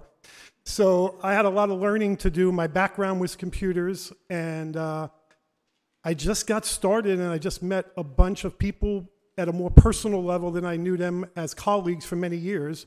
But I just got started working with them, and they were amazing. So I know they're here tonight, and before we start, I'd like to introduce them because I know you may have questions for them. So the content experts are here. The people who are part of this presentation, you'll see their pictures pop up on the slides as well. But let me go around and see who's here. So Damon Skinner, if you want to get up and say hi, just wave, give a wave, that's good. Damon is in the welding and metal fabrication area. And we got Tim Shoemaker in the same area. Danny Tan in automotive. Suzanne is here. Where's Sue Englehart? In the back. She's in electrical and electronics with Scott Frazier. Oh, and then we have our adjunct who is doing a lot of work for us in advanced transportation. Greg Ling is in the corner. And I think that's everybody who's here tonight. And let us get started and tell you what we've been doing, because it's been about 9 or 10 months of amazing work by this group of people. So currently, just to give you a little background, in the trades, we have an architecture design program. Currently, we do not have a full-time faculty member in this program. We have auto mechanics, but it's a discontinued program. And I'm not sure everybody understands what a discontinued program is or a life of a faculty member who's involved in a discontinued program. So it's a tough life for a faculty member. I didn't realize it. Coming from a program that wasn't discontinued and had great enrollments, Danny is in a program that's discontinued, as well as Javier in carpentry, which means they have classes that they teach, but they do not have degrees or certificates. The counselors don't even know, technically, students don't know they exist, and it's been pretty tough. So, but they've been getting by these last few years, and we have some good news on the horizon. We have advanced transportation. We don't have a full-time faculty member in that as well, like I just mentioned. Carpentry, where Javier is in, it's a discontinued program. Drafting and mechanical design is a current program. Horticulture, electrical, metal fab, and welding. Welding was at one time a discontinued program. It came back with a couple of certificates, but we got some good news tonight. So why did we do this curriculum? So what started this process was basically we needed to improve success rates. So we redesigned this curriculum, and these faculty they bought in 100%. We had many meetings to talk about what the curriculum would look like. We're trying to improve our success rates and our completion rates. We're also trying to increase FTEs. We're trying to generate some funds for the college. And the third and the last thing is preparing students for the workplace. There are a lot of jobs in this area, high-paying, skilled jobs, and I think you're going to notice through our presentation that this is what we were going after, and this is where we put our emphasis on, and we brought in advisory members who had that background to give us some direction. So let's start. I'll have Scott come up. This is not my attorney. This is actually Scott Frazier. Good evening, everybody. Juan Flores Zamora, he went and worked in really reimagining drafting. And a lot of students would take drafting and it's not too sure where they were going to go. But a lot of this, as you see up here, is the modern drafting, the modern manufacturing, all the things it takes to design a part, build a part, and create a product. And students will be able to take these classes and go out and get really high-paying jobs. It's very exciting. And he went and wrote a number of new classes, reimagined the drafting classes, and it's quite exciting to see all of this. And we look at one of the things that comes is all of this is from listening to our advisory members. It is very important for all of our trades programs, all of our CTE programs, to have tight connections with our advisory programs, with our advisory members. And you can see some of them up there. And in this area, it is nothing but up and up and up as far as wages. And we're seeing students go out and easy, with no experience, just our classes starting anywhere from $20, $25 an hour with just finishing the program. And going back to some of those classes, you'll see CNC, computer numerical control. That's a computerized milling, computerized turning. You do your design, you put your information into the computer, next thing you know, you got a part. And to see a student who's taken a part and designed that part and done it on paper, and everything now has been just the paper, and then all of a sudden they're holding this part in their hand and you see the light bulb go off and the joy, and it's like, that's my part. I did that. And the confidence it builds, it's not a confidence that's, oh, good job. It's a confidence that comes from actually accomplished in something that's really exciting. And so these are the types of things that will be happening in this area. And this will be located in the new MM building on the MM, I call the MM West. When that starts, that'll be starting, breaking ground, I think, next year. And it's quite exciting on that.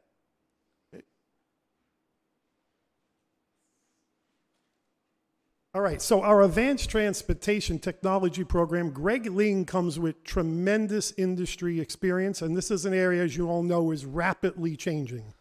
So the curriculum was very old, and he stepped in, and as you can see these classes up there, he has created a great program. We have outstanding advisory, and we're here to announce today also, I don't know if I have it up there, I'm gonna switch over.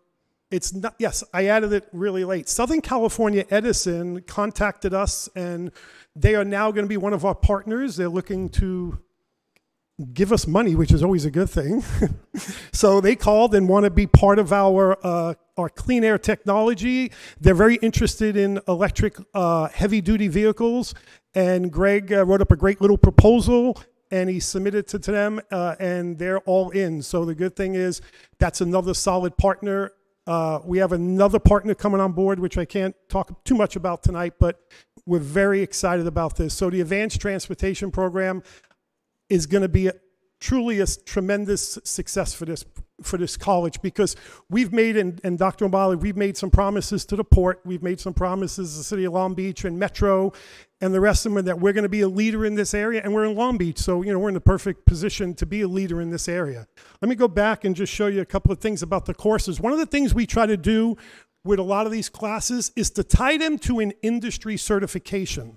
So many of these auto classes, when the student's done with them, they're prepared to take an industry certification. And when they earn that certification, they keep stacking those certifications. It just gives them more value when they go out into the workplace. So we try to, we have the learning, we have the classes, but we try to always attach something, if we can, to an industry certification. Again, these jobs, the wages on these are tough to find, because this is a specialized industry, so it kind of gets lumped in with auto mechanics or automotive technology. Clean air is a little, it's a segment of it. These are high-paying jobs, and there's a lot of demand, and you can see from our industry advisors, we went out and we just talked to the main players, and they gave us some great information about what we should be covering. So we're very excited about revitalizing the entire Advanced Transportation Technology program.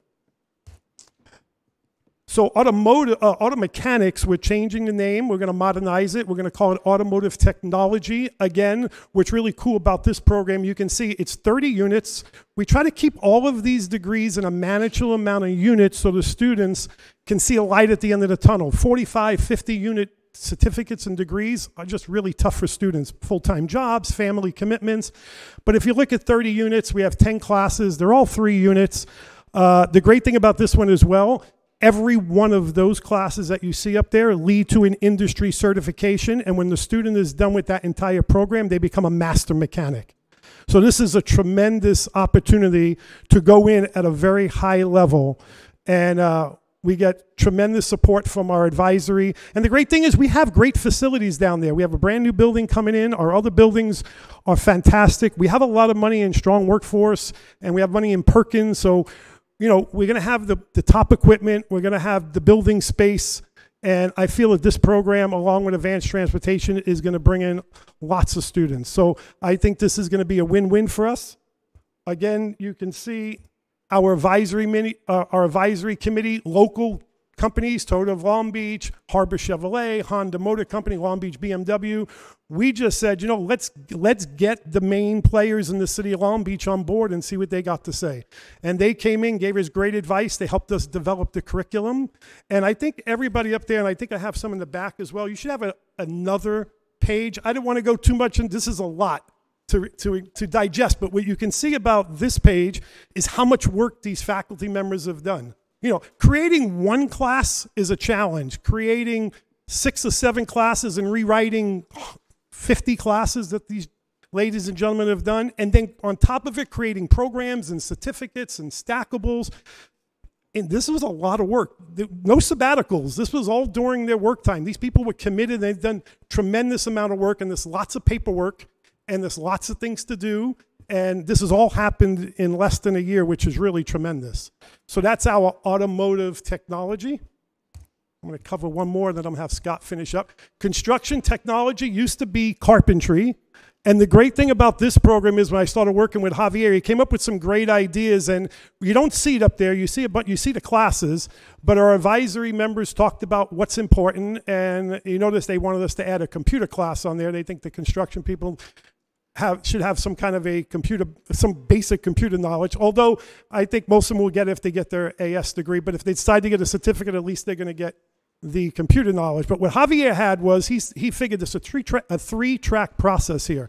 He wanted to create a program where it's a pre-apprenticeship, where students can come in, learn the pre-apprenticeship skills, and then get placed in the local unions. So that was one track. And then the other track was if you want to get your contractor's license to get a degree in construction technology. And then the third track was for your average homeowner. You know, I want to do a job, a do-it-yourselfer. I want to tile my house. I want to maybe, do some woodwork. So we have a home remodeling track. So this construction technology is what you're seeing here is for the degree, to maybe move on to be a contractor. But we also have 2 other tracks that you have on that piece of paper, which is going to feed the local unions and for our community to come in and take classes. What he's also done is he's turned some of these classes into non-credit. And that also gives a chance for community members to take classes free of charge. So, and we just launched, I think, Javier, 2 of those this current semester, right? 2 of them? Yeah, so he's teaching 2 non-credit classes in construction this semester. We had 3 weeks to advertise them. We got good enrollment, and Javier is moving forward in this program. And as you can see, again, all the typical players in the city, high demand. Demand for this area is up 17%. So these are high demand, high paying jobs. And if any of you know, if you get into the union, you're making some really good money. So another area we're revitalizing, and we're hoping for great things with this program.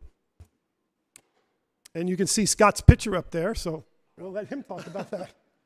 We're tag teaming tonight. So electrical technology, we started working on this actually about 3 years ago and working with our advisors. And what the problem that our advisors were saying, our students would take the core classes and then a smattering of elective classes to round out the degree. And so they were being not specialized in any area. And in responding to our advisors, we came up with 7 different certificates. And these are all specialized areas. We also added an area of electrical apprenticeship preparation. So the students who come through our program and take a couple of classes and then get enough information to pass the entrance test for IBEW, they can now go directly to that, plus get a certificate recognizing what they did here at Long Beach City College. One of the big things that I want to talk about is our NETA high voltage test technician. John Hauk, who retired last year, worked on this with our industry advisors. And NETA is National Electrical Testing Association, but the part that you don't see is the international. We were the first approved and accredited program in the world to offer the NETA compliant curriculum. We had to add 4 classes, 4 2-unit classes, and now our curriculum is a perfect aligned match with everything they do. Now, where do they go? Where do they work? Every refinery, every facility that has any kind of high voltage associated with it, the port, all of these areas, if they have any kind of electrical problem, these technicians have to be certified to go in and work on that. This is really big. I happened to go to one of the members, our advisory members' Christmas party last year, and I thought, oh, okay. Went down there. There were at least 20 of our graduates there working for this company. And I'm looking around, and it was like, this is like Long Beach City College reunion here. And I don't even think they realized how many of our students that they had employed. It is really exciting. Our traffic signal technician, we finally got those classes going again. We were able to hire the City of Long Beach, Public Works, and Traffic Superintendent to come and teach those classes. That's a really big thing for us. We can look at all of these other certificates, and they were all driven by industry. Suzanne and the other instructors, a lot of our adjunct instructors, we've all been working on this, and it's been quite exciting. Check out those wages. Check out our advisors. I mean, I think that speaks for itself. When we have students leaving here getting $20 to $35 an hour just based on what they completed, it's quite exciting. At $35, I think that puts us up in the $70,000 a year region. And we've had companies come in and wave that number around. Bonneville Power came down and said, we will pay you $10,000 to come and relocate to the Pacific Northwest, and we'll start you at $36 an hour. And they wanted our students. That's great. Engineering technology, again, this is another one that Juan worked on. And this is a partnership with Long Beach Unified, Long Beach City College, and Cal State Long Beach. And this is a pathway for these students. A lot of, you may have heard of Project Lead the Way. It's a STEM-based initiative for bringing engineering back into the high schools and everything. And a lot of these students can take these classes at the high school level, get the college credit, be dual enrolled, come here, take a few more classes, and then go on ahead and transfer on to Cal State Long Beach. And it's just more of an engineering technology that doesn't rely on calculus, so it opens it up to a lot more students who, like me, struggled with math. Okay. And you can see the Industry Advisory Board. These are more manufacturing related, very similar to the advanced manufacturing, but this is, rather than going out and becoming a manufacturing technician, this is geared for the students who do want to go on and get their 4-year degree and start it off here.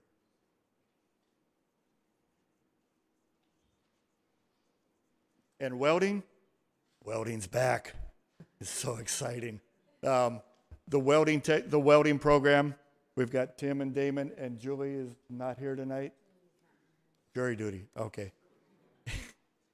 They've been working really hard, and it's get the certificate, get the degree. And one of the things I want to point out is our industry advisory. They went to the advisory and said, we have the certificate. What is the importance to you for a degree? And across the board, everybody is saying, the certificate is the stepping stone into a job, but the degree is what we use for promotion. We need the students, we need our employees to have a degree for all of those well-rounded competencies that the associate degree brings. And so they did the work, they put it through rather than just resting, and now we have a nice 30-unit welding program, and they're doing City of Los Angeles certifications, which is the gold standard for welding. It's really exciting about that. Okay. And you can see the wages, and also look at the advisory board there. A wide range of local companies. Again, all of these advisors, they all pretty much come from the Long Beach area. And that means that they're looking to hire our people, our students. Right.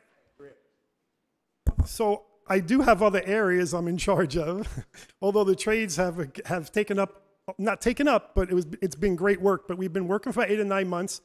But I'd love to come back in the spring and give you an update on the rest of CTE. But I kind of highlighted a few things that are going on. Computer and Office Studies they just finished putting the finishing touches on Cloud Computing Certificate. It's an Amazon Web Services one. It's crazy in demand right now, and we're looking at some huge numbers. That certificate just got done. We're hoping to launch that as well in fall of 2019. That's a 5-class certificate, and it eventually will be a degree. It's part of the LA Regional Strong Workforce. 19 community colleges are working on this, and I think there's about 6 of us right now who have put curriculum forward, or 4 of us, maybe 4 or 5. And we're one of the 4 or 5. Fashion design and merchandise, I've been working with them the last couple of months. They're energized. They have a great program, and they're redoing their degrees and certificates, put them more in line with the transfer to Cal State Long Beach and to Cal Poly.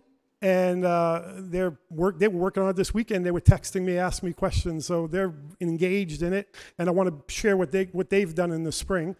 Really exciting. Culinary Arts is working on their curriculum, but not only that, they're working on the transfer curriculum on hospitality management. So not only sending students into restaurants and to hotels and stuff, but also sending students on to be management of those facilities. So they got a great restaurant, hotel and hospitality degree that fully articulates with Cal State Long Beach. Fire science, they had their advisory meeting today. They got some amazing things going on. We talked with them. They're trying to bring back the academies and all of that, which would be amazing if we can get that. It's got a lot of work left to do. I couldn't get 6 up there because it got really small, but I got to let you know, business and economics is now in our area. They have moved over from the social sciences, and I know some of them are here. And we're totally happy about that because they kind of fit really well with us. And we're really excited because we're going to be working on a logistics and supply chain degree with them for the Port of Long Beach, which is outstanding. So can't wait to get started on that. That looks like a winter and spring project coming up.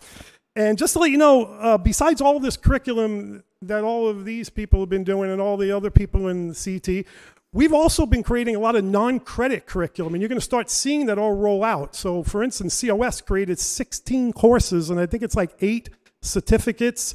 I know Child Development's created it, Culinary Arts. We're going to have lots of non-credit, which is great for the community, gives people a chance to come in, see what our curriculum is about. Hopefully we'll capture them later on in as credit students.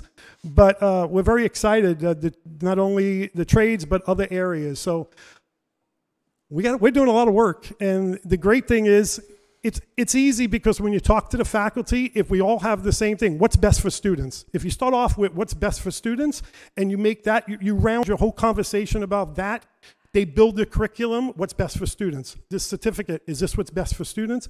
So I think when you have what's best for students in your mind, and it's always been my tagline on my email, it always says, you know, now I forget it because I'm nervous, but it says something like, do what's best for students and everything else takes care of itself. And it really does. It's what we did in COS, and I think it's what we're really starting to see more in CTE. Okay, so there's a lot of people to thank because you just don't get this done with 6 or 7 faculty members. So obviously, Dr. Amali, we have talked about certificates and stackables, and she gave me a lot of great ideas from Chicago, which we incorporated. Kathy Scott just letting me loose, which is great. She's like, go do it. And I go back and check in with her, which is great. You know, my associate dean is on board now. And the whole workforce development, I think they have a new name now, but I can't remember it. But Jenny and her gang, wow, tremendous partners. They put on all our advisory meetings. They contacted all the industry people, and they work with us hand in hand. And then obviously, Wendy in curriculum is just doing so much work to push all this through. Colin on the ADG side, Anna on Course Eval, and all their committees working extra meetings. They put together extra meetings this year just to get this curriculum through. And Monique, who just does a lot, and then my AAAs who are just running around ragged. They're like, wow, we're doing a lot of work with this guy. But I'll tell you what, it's good work because it's work for students. And if it helps the programs and it helps the college and it helps the students, you're doing everything right. So that's what we've been doing for about 10 months. Hopefully the next 10 months, I can bring you back some more information about the rest of the CT program. Thank you. I want to get one little call out for Eric David in here. Back in 1976, he was one of my professors. Oh. And I came back in November of 97, ran into him. Then January 2098, I started teaching. The rest is all history. So I really want to thank Eric. I'm sorry to see that he's gone, but I want to thank you, Eric.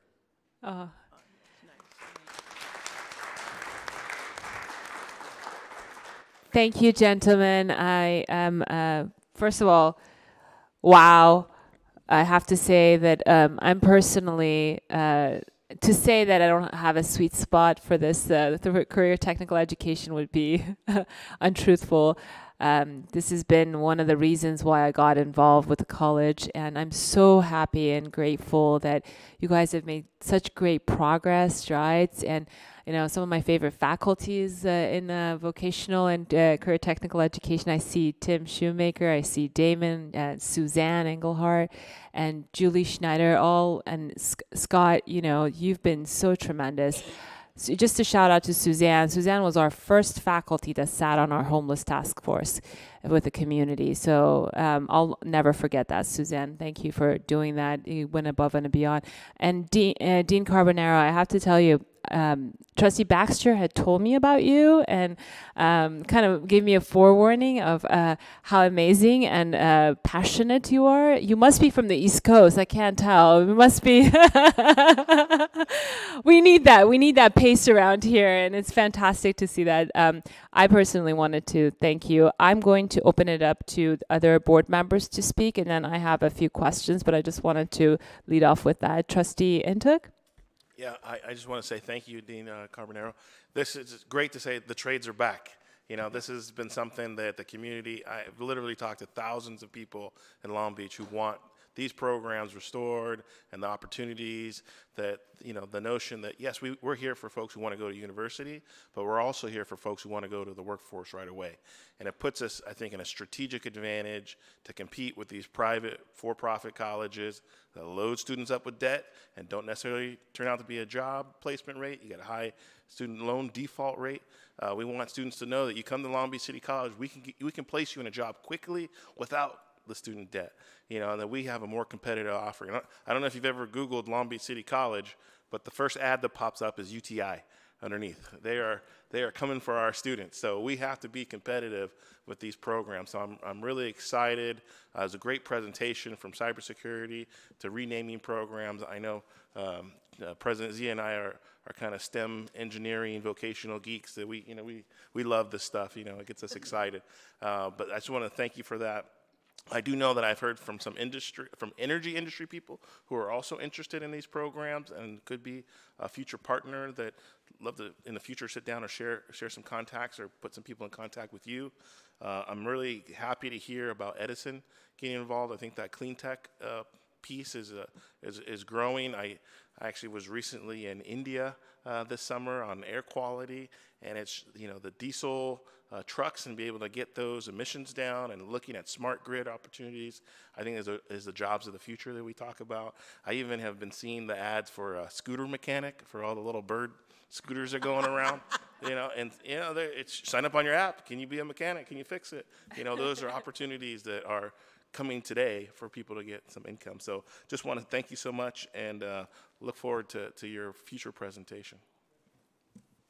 Just easy. Okay. No, I just want to say, I convinced Gene Carbonaro to apply for this job, and I didn't know if he was going to kill me or not. But this is somebody who has gone up in his career because he devotes 100% of everything he has to making things a success, and I've always admired him. So thank you very much, and I'm so proud of you guys, because I've always had a special place in my heart for the working people, because those are the ones who make America great. I don't want to sound like Donald Trump, but going every day and doing what needs to be done, and that's what we need in our community. So you have my full support. Then lastly, I have a favor. There are at least 10 or 15 scholarships for people in the trades. And every year they have a hard time. Edison has, I think, 8 $1,000 scholarships. And so I need you guys to make sure people apply, because it's embarrassing when you, thank you, Daryl. Keep working on him. It's embarrassing when you have to go to a donor and say, gee, I'm sorry, we didn't have enough people apply. And these are scholarships. They don't involve interviews. They're all involved in STEM, and STEM is electrical, but it's also the trades, because Edison now understands that the trades are just as important as the electrical and math and science and things like that. So the deadline is around, I'll just make this up, but look on the website. I think it's around December 7th or 8th. But and there's no exceptions. They need you to apply. So I'm willing, I know the scholarship, I don't want to take away the scholarship job, to come to your classes and help you all fill out, your students to fill out the application right there, because twice as many people apply as complete the application. They start. Twice as many, like 2,000, and only 1,000 actually complete the application. So you have very good odds. That's my commercial. Vice President Malauulu.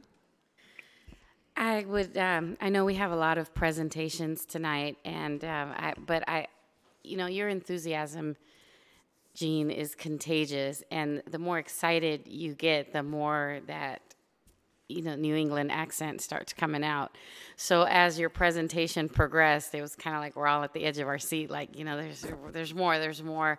I would like to thank Anthony and Scott and Jean for the hard work that you've done, especially the faculty. You guys have done a tremendous amount of work in the last few months. We've come a long way since the Trades Advisory Council that Dr. Shaw used to run. I remember, I don't know, 5-6 years ago, there was an email that came out saying there was a Trades Advisory Council meeting in the O2 building, and I remember just going for no reason. I had no vested interest. I just attended the meeting, and then I got myself on a committee. I don't know how that happens. And I ended up working on curriculum for an electrical class, and I think that's how I met Scott. And it was basically some of our electrical students were having a hard time getting management jobs because of the language in some of our math classes. So we had to, just manipulate the language and fix it so that students knew you needed this class for this program. And if you wanted to go into construction management or electrical management, you needed a different class. And that solved so many problems. And it was a tiny little contribution that really sparked this interest in CTE, and since then it's been a baby for me too. So I'm really proud of you. And I'm sorry that Julie is not here. Julie and I have also worked on a couple of things with welding, and we've gone out to visit some of the terminals on the port too to try to recruit some of their aging workforce, some of the employees that work on the docks that actually need to fine-tune their skills, and we're trying to recruit them to come and take classes here. So I would just really like to commend you all. I'm so proud of you, and I, don't stop, because this is incredible, and the money-making potential, the earnings for our students, the job security. I was just at the Women Build Nations conference in Seattle a couple of weeks ago, and a sister got up. She was a welder, and she got up and she made a statement. She said she's 27 years old, single mom, and she just bought her first house. She has her own car. Her child is in daycare, and she's living a great life by herself. And she said, I would never be able to do this without a trade. She doesn't have a college degree, and I'll be the first to tell you, college is not for everybody. It's just, there's an academic path, and then there's a trades path, there's a military path, there's an athletic path. And this young lady from the Pacific Northwest, she said, I would never, ever, ever be able to own a home and provide for my child by myself, making the money that I make, if it wasn't for a career in trades, which she got into through a community college in Washington. It just accidentally walked into a counselor's office who put her into this career pathway, and now she has a very, high-paying union job as a welder, and she's set. So let that be an inspiration to so many of you, automotive and all that. So I'm really excited, and just keep it up, and can't wait to have you back. Thank you. Trustee Otto, did you have anything? No, congratulations. I think the work that you're all doing is phenomenal. What we have at this point, as far as I can see from your presentation, is finally a solid curriculum to use as a base to move forward, because you talked about student success and the role of the trades in student success, and we are up here on this board acutely aware of the need to have more students and more successful students. We're going to get a report in a little while that talks about us being down 2,000 FTESs, and where is that going to come from? And this has great potential. And the next steps are, in my mind, you've established great advisory groups. That's key to making career technical education. And when I say career technical education, I go to conferences in other places or study this in other states. They all call it workforce.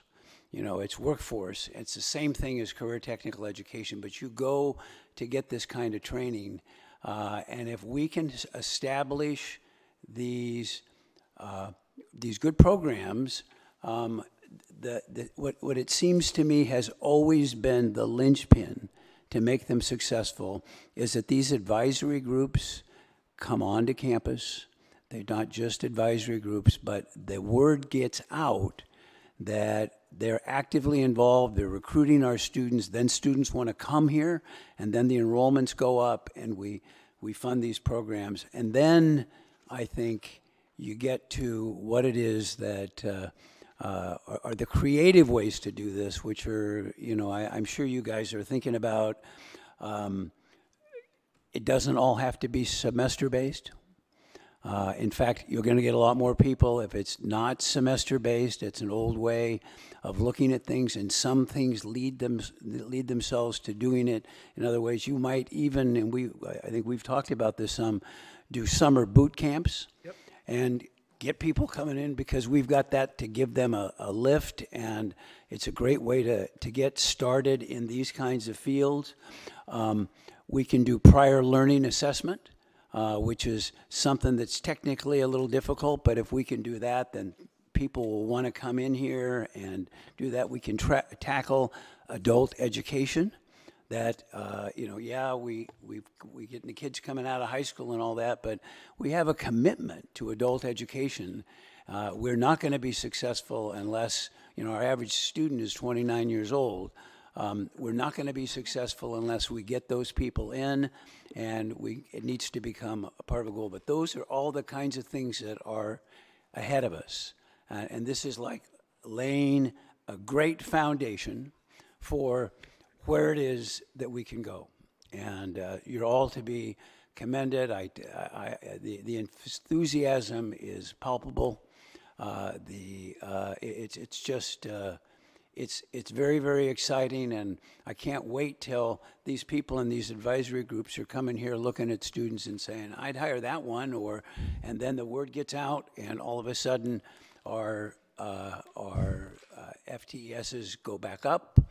It's a great way to do it. It's a smart way to do it. Is there anything else, Trustee Otto? No. Thank you. I also wanted to give a shout out to Danny Tan. I know you've worked so hard. I've seen you in action every time I've come to PCC. And we had the Cambodian New Year celebration, and you did such a fantastic job. I have a couple questions. Scott, I think, mentioned, and I think I may have this wrong, but correct me. You said certificate is good for a job, but a degree is good for promotion. Is that what the expression was? That's so brilliant. One of the things I wanted to ask is that are we tracking the number of jobs, or like our students, this ecosystem that we're in with our students? And I know we're tying it into our alumni association with our foundation. Is anybody keeping track of how many students get placed in the market, in the workforce? I've personally been approached by many trades unions that have said, like you were mentioning, Dean Carbonaro, about our students working for them, and I've implored them to put together a list for me or their story so we can highlight it in our newsletters and be able to broadcast it to our community members and students who are interested in the trades. They were, for example, for plumbing, they were mentioning that the starting salaries were $85,000. And those are the kind of jobs that they're getting. I remember I did, as an engineer with masters, I think I had a hard time starting at that salary. So these are really great draws for our institution, and if it's possible for us to consider tracking or really enticing and inspiring our students to maintain contact so that we can keep the statistics and perhaps work with our institutional effectiveness, that would be fantastic. Or perhaps you are already doing that. If you could speak to that, or some of the procedures that we may have in place already that addresses that, so that we can use it in our marketing efforts.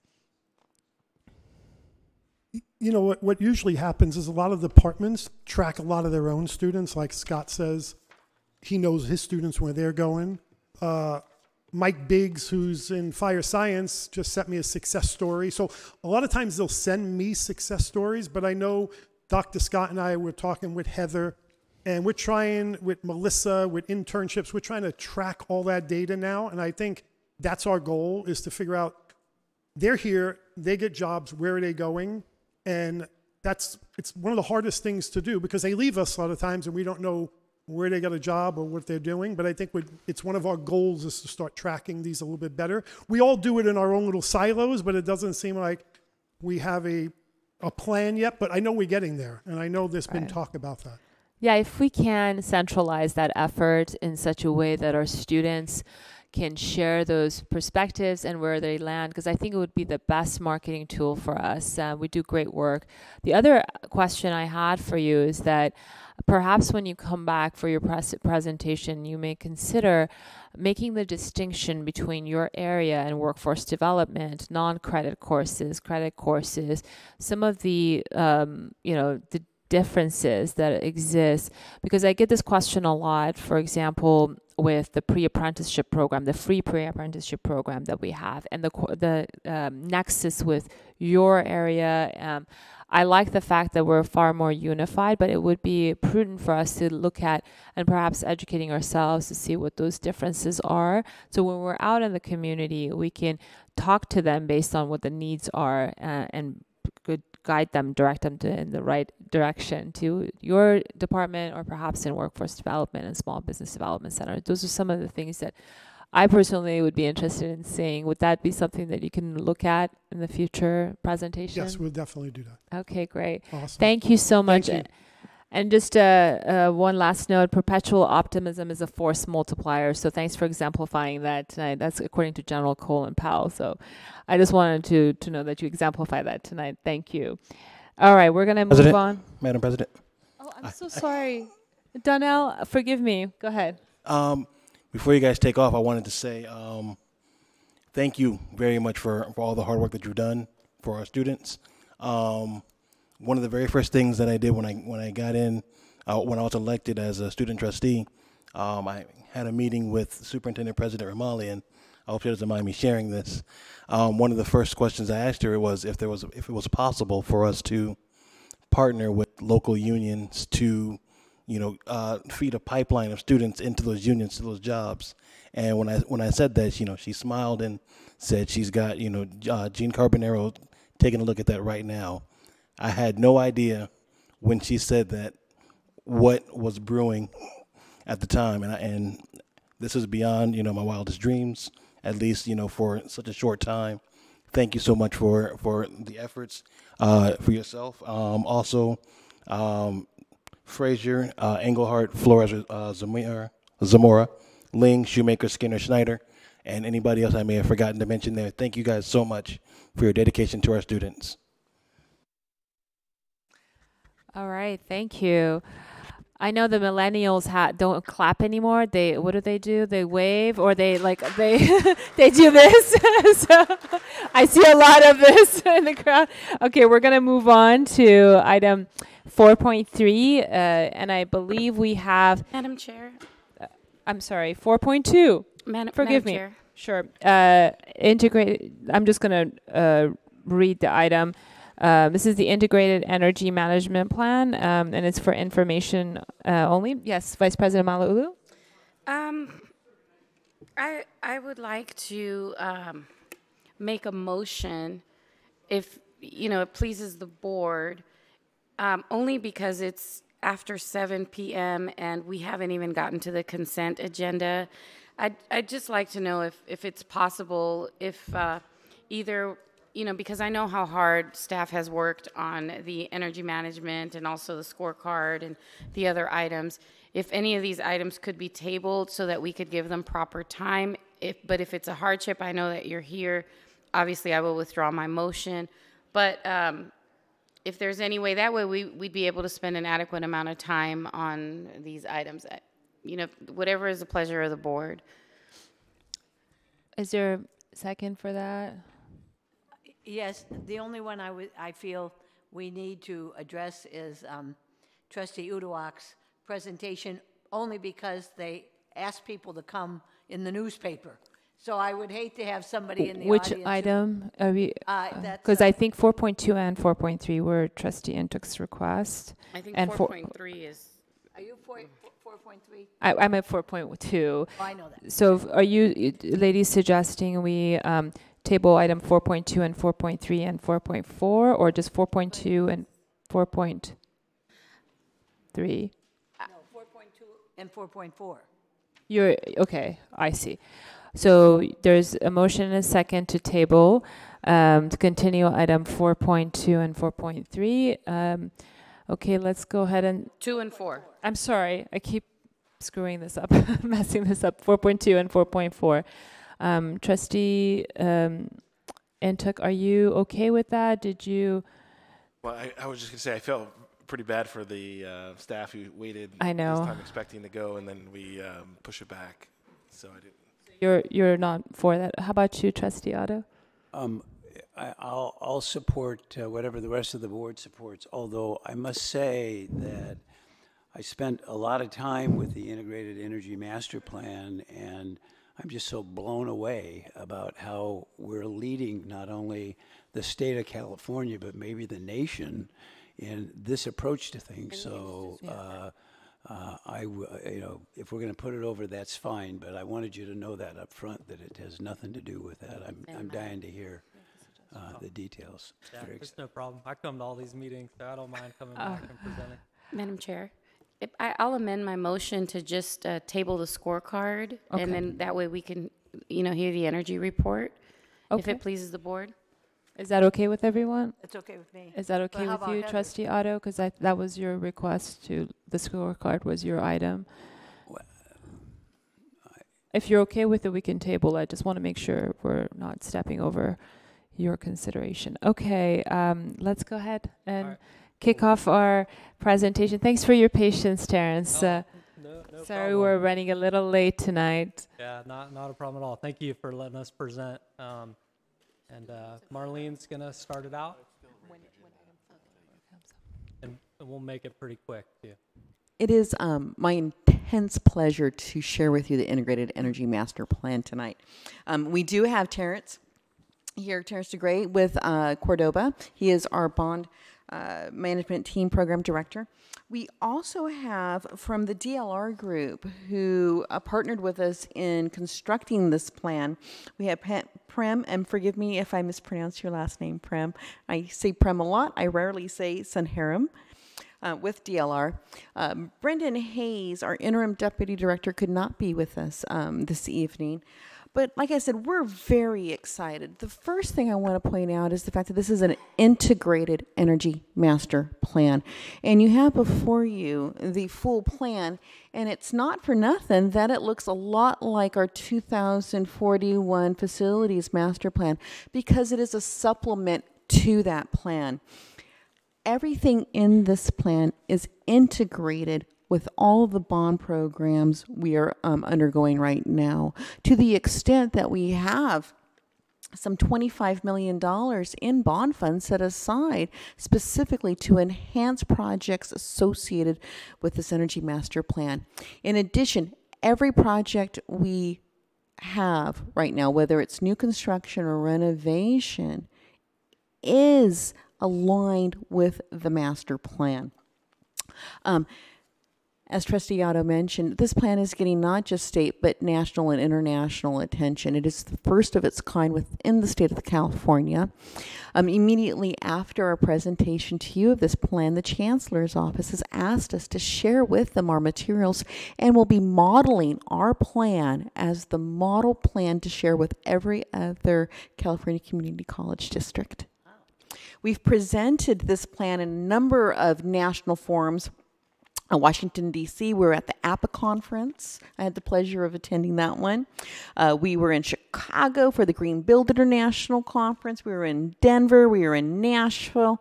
We really had the opportunity to be exemplary examples to the nation on how you can create an energy plan that respects our resources, that saves money. I love that part.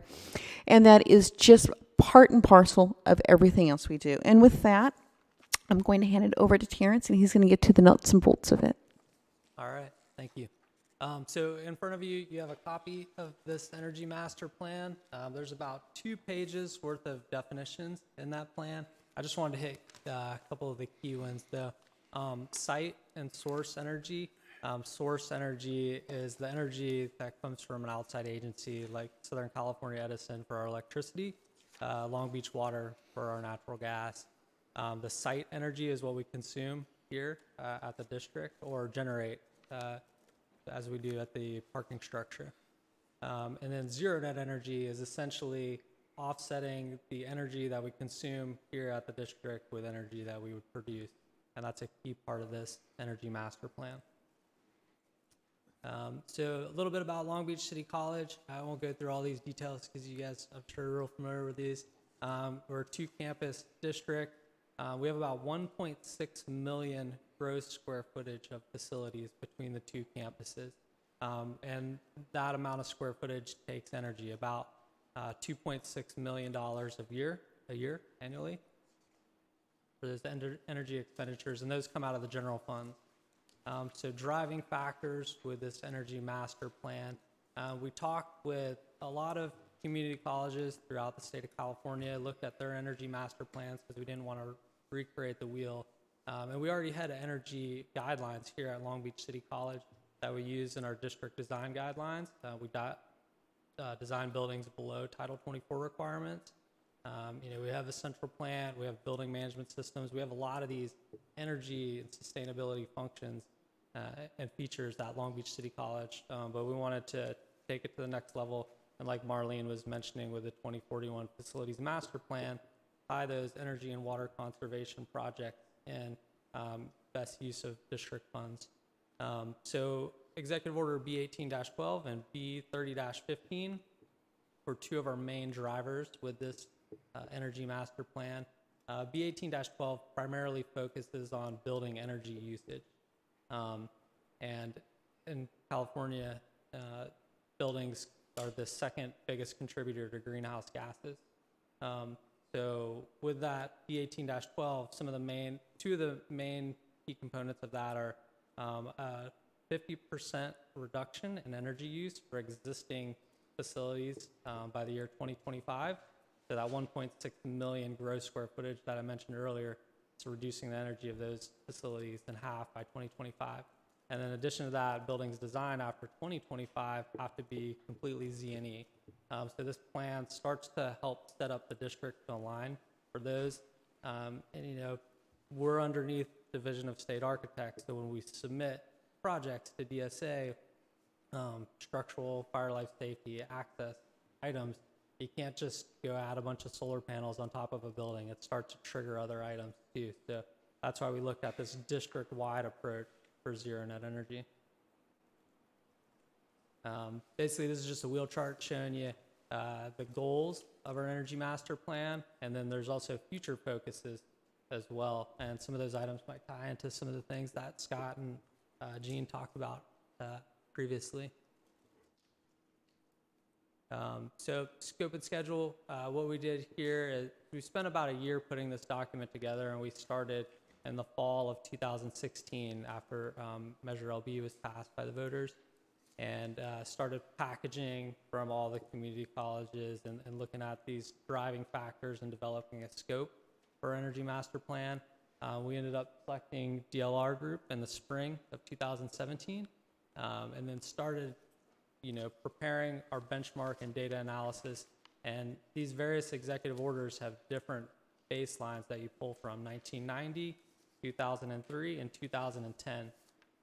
So we had to work with a lot of groups to gather that data. We worked with the facilities team, HR, IITS, academic services, worked with a lot of different people, and also the SoCal Edison, the gas companies, pulled all that data together, did field walks in all the buildings, verified the equipment in all the buildings to develop good baselines. And then we came up with some design recommendations. There was 23 different items that we looked at, and we narrowed that down to about 6 key components.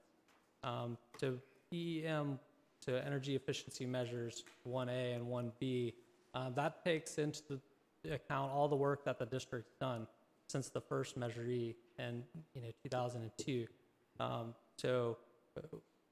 We wanted to just not discount that and look forward. We also wanted to capture all that because since 2002, the district added 500,000 gross square footage to the campus, but our energy costs have gone down.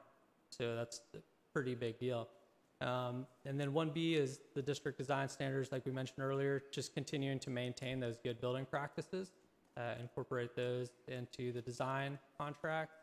And then the energy efficiency measures 2A, 2B, 2C, 2D, that's really where we can get to that zero net energy component of the integrated energy master plan.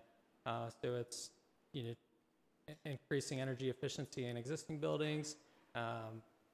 Solar is a big component of this, solar production, because we need to produce to offset our energy consumption.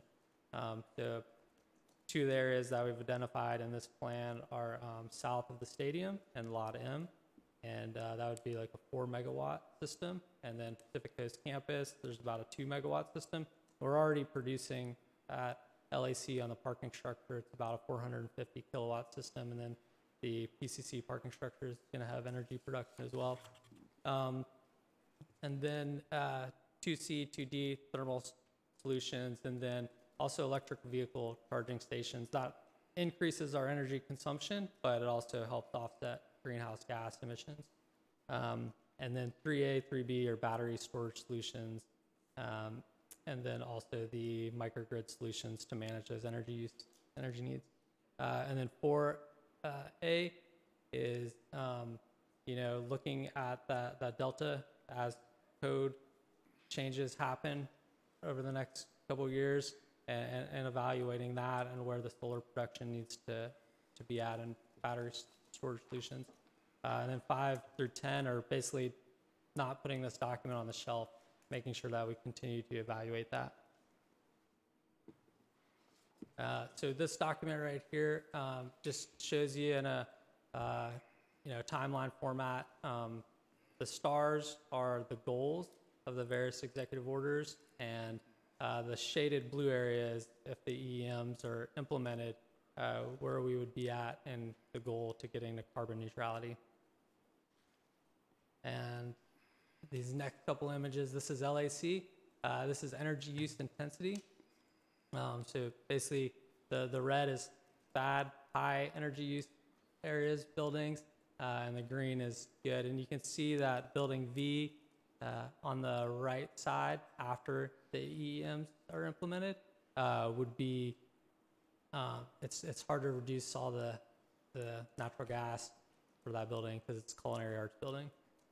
And then the same thing with Pacific Coast Campus. On your left is the before, and then on the right is the after. And then so with all these energy efficiency measures, what does that mean, in dollars and cents? I'll turn it over to Marlene to talk about that. This is the part I really like. What this chart shows you is with the green, what I like to look at is like the giant mountain, is what our energy costs would be if we did not implement any of these EEMs. That if we failed to modify how we construct buildings, how we use our buildings, and how we manage our energy in those buildings.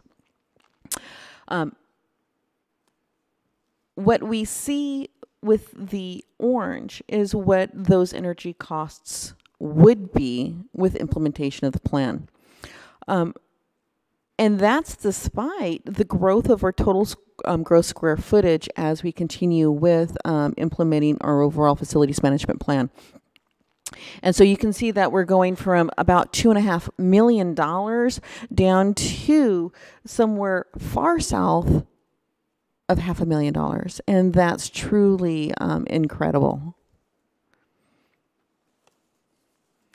And this graph shows the escalation of our general fund savings cumulatively, so that as we get the benefit of each year's savings over the course of several years, that's really a representation of resources that we can use for other purposes. And so not only does this plan allow us to reduce our carbon footprint, not only does this plan allow us to meet our community's needs to reduce our energy usage and be friendly to our environment, but this plan allows us to directly impact the cost of energy on our campuses. What questions can we answer for you? Board members, are there any questions, comments? Trustee Intuk? Oh, I'm sorry, Trustee Baxter. Oh, okay. I think he's Terrence, I asked. wanted to know, when is the parking structure at the Pacific Coast campus going to be online? It'll be, so we start construction in this summertime of 2019. So it'll be online about for fall classes in 2020. Okay, thanks. Yes, ma'am. I think Trustee Intuk had a question first. Did you want to go, or do you want to yield to? First. Okay. Vice President Malauulu? Thank you. You did a great job. Thank you for this. And I love this very fancy printed version. Thank you very much. I just have one quick question. And maybe it's in there and I missed it, but what percentage of our energy comes from the solar panels? Right now, it's about 15 to 18% for the LAC parking structure. And how does that 15 to 18% compare to other districts who also use solar panels?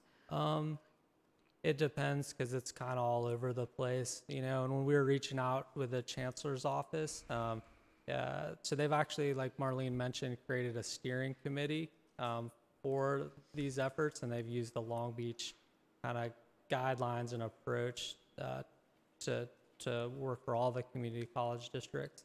So some don't have solar production on their campuses, and then some have a lot, you know. But of note, when this parking structure was installed, it was the largest single solar structure in the city of Long Beach at that time. So it's, you know, it's still pretty good size. The reason why I'm interested in the solar panel issue, and a couple of years ago, we actually had an opportunity to participate. This was Marlene before you got here on campus, and we had an opportunity to participate in a major cost savings program through, I don't know if it was Edison or whatever the agency was that was providing it. And, you know, for some reason, and I don't know why, the college passed on it. And when I heard about other districts that had taken advantage of that program, they had reduced their cost by double-digit percentages, and it was really frustrating to me because, you know, it was an opportunity available to educational districts. So I don't know what happened back then, but hopefully we're a little bit, you know, more astute when we see things like that coming down the pike, and we could be more aggressive about participating. Just, you know, again, that was before your time. But yeah, I am, you know, some of us kind of know maybe what happened, but we just don't want anything like that to happen again. Okay, yeah, So- I'm not familiar with the history, but I do know with some of the Southern California Edison incentives, like for the electrical vehicle charging stations, we're pursuing those at both the PCC campus, which were approved. I think we're the only community college district in that phase 1 program. And then we're on the wait list for LAC. But yeah, I'm sorry, I don't know about the solar, but I totally agree. We should pursue those. Trustee Otto, did you want to? Yeah, I mean, I think I can partially answer that question, Trustee Malauulu. For example, Long Beach Unified School District basically did these purchase agreements where they're purchasing their energy saving, and what we did was, I think, very astutely waited and built a system that we own and that can continue to deliver for us and not have us paying all the time for something that we're basically renting. And it's what we said was, no, we don't want to just do that now. What we really want to do is develop an integrated energy management plan, excuse me, that will be smart going into the future. And so we passed on those opportunities. In fact, I know of a number of districts that they achieve great savings by purchasing this, but it pales in comparison to what it is that we're able to do. I think, wasn't it about 2010 where we put in the central plants? And that was like a watershed for us in terms of moving forward in terms of how we were going to address our energy needs. And now with this full plan, I mean, and I think, was it right about then that we were knocking off, we started saving about $1 million a year on our energy costs? Yeah, we dropped to, or we would have dropped from 3.2 to now 2.6 million. Yeah, and now with this full plan, once it's implemented, it will continue to deliver for us, and save us money as shown by these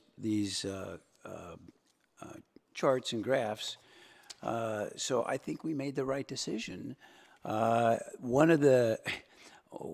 understanding is that one of the things that happened is that the legislature had and the state government had come up with all these executive orders and said, you got to do these things, you've got to really produce.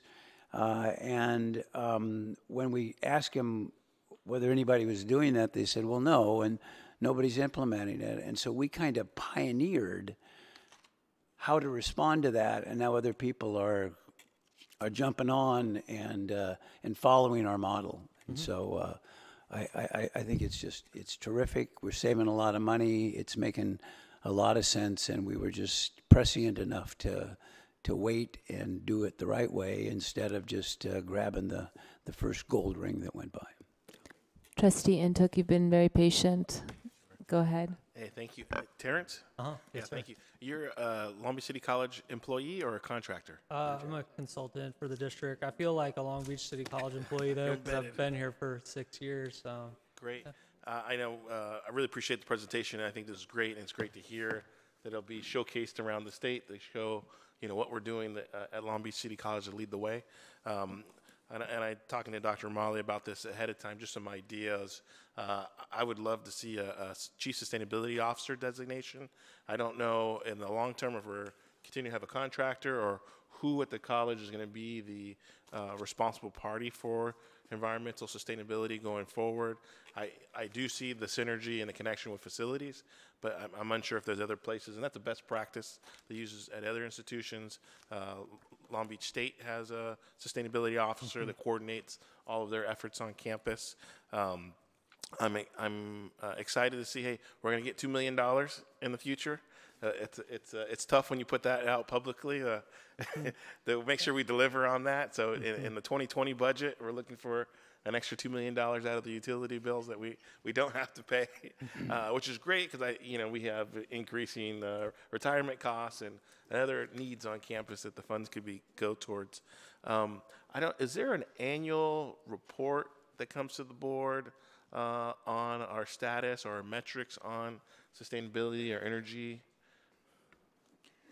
We currently do not have an annual report, and I think this is actually an area where we can greatly improve our product, is that we don't share enough of what we do well. And I think that's just an outcropping of facilities, that you rarely talk about facilities unless something's going wrong, that we really need to celebrate a LEED certified building, our current approach to landscaping, which is drought tolerant, and that all the many, many ways that we are really the poster child for how you can approach an environmentally aware campus, including involving this information with some of our courses. So that's a great effort that we are going to be embarking on and considering different ways to have dashboards on our website, in our buildings, signage, all those things that are fantastic, and to share more. Great. Some other items that are best practices are the EV charging stations that are priority parking. They're usually painted green. They're the best spots that come into, and it gives people a visual reminder of if you have an EV charging vehicle, can plug in. And I know there's some wrinkles we're ironing through on our mobile EV chargers versus permanent EV chargers. I'm interested in our plan. Is it fair to say that our solar on campus is going to triple, or just double with the PCC? It would be more than triple, because right now we have about a 450 kilowatt system at LAC. So we would be installing a 4 megawatt system. It'd be, So the upcoming projects that are solar related are the parking structure at PCC. They're talking about the parking lot here in Vet Stadium, That near- would be the be a second? energy efficiency measure number 2. Is there a third solar or any additional solar besides those two? The only other area would be the lot 2 at the Pacific Coast campus. So it'd be a 4 megawatt system here at LAC, and then a 2 megawatt system at Pacific Coast campus, and then that would offset our current energy consumption here to get us close to zero net energy. If I may jump in right here, I would say that the capacity for solar is largely dependent upon the type of campuses you have. So your question earlier asked us to compare their campuses. There are other colleges that have a lot more real estate, open land, depending on where they're geographically located. Of course, here in Long Beach, we don't have a lot of open space. We also have beautiful campus here with our Mission Spanish style architecture. But I think if you look at the cover photo of your plan, you can see how the roofs don't support the installation of solar, unlike other types of construction. So with the over tripling of our capacity, that was done with an incredible eye to maintaining our architectural approach and maximizing every potential for solar installation. So we are really maximizing that potential. As you well know, we don't have a lot of empty space, but what we do have is going to have something solar out there.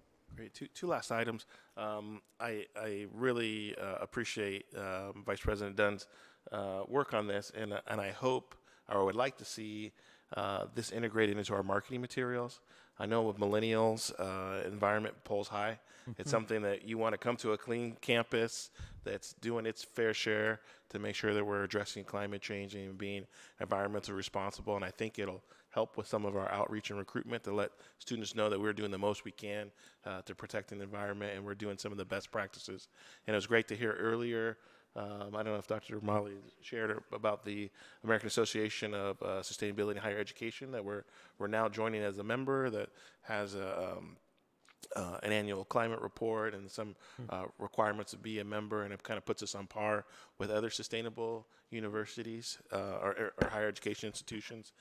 Lastly, I would love to see a policy come forward that we can memorialize some of the practices we're already doing so that we can make sure that all the buildings going forward are LEED certified, that we're trying to do energy efficiency wherever possible, and that there's someone responsible, in an annual reporting that we can kind of come back and make sure that it's something that continues to get evergreened and visualized as far as what we're doing. Because I agree, we're doing great things, but we got to let people know about it in a consistent way.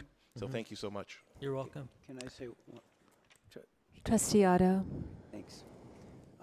One thing that hasn't been mentioned, but that I think is very important, is that we had the foresight to write into our facilities master plan paying for these efficiencies with bond money.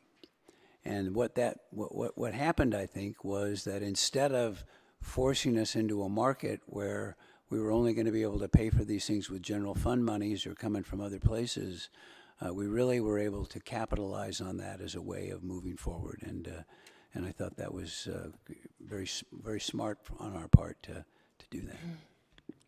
So. Okay, thank you, Terrence. Great job. Thank you for your patience and your teams. Is this your team? You want to introduce them before you take off? I know you have lovely young ladies with you too. We love females in STEM. Yeah, this is it was a very collaborative effort. A lot of people helped put this document together over the past year. Prem Sadhari for DLR Group and Nicole. I'm sorry, Soria. what was the name? Parham Serhadi? Oh, sorry, Prem. Prem Prem. Very nice meeting you. Can you speak to the mic? Oh, Nicole Soria. Okay, great. Nicole, thank you for being here. All right, we're now going to move on to item 4.3, primary considerations for satellite campus expansion. This is an informational item. Vice President Dunn, you will present the report. So I'll go to you, give the floor to you. Thank you so much. This presentation is in response to a request from Trustee Intuk to talk about what are those critical considerations, those primary considerations as we evaluate whether to embark on a proposal to expand our campus with a satellite or other remotely located location not located at either one of our two campuses. And so in this presentation, I want to talk about what are those steps, what are those considerations. So as we move forward with looking at those opportunities, this provides us the structure in which we'll do that examination.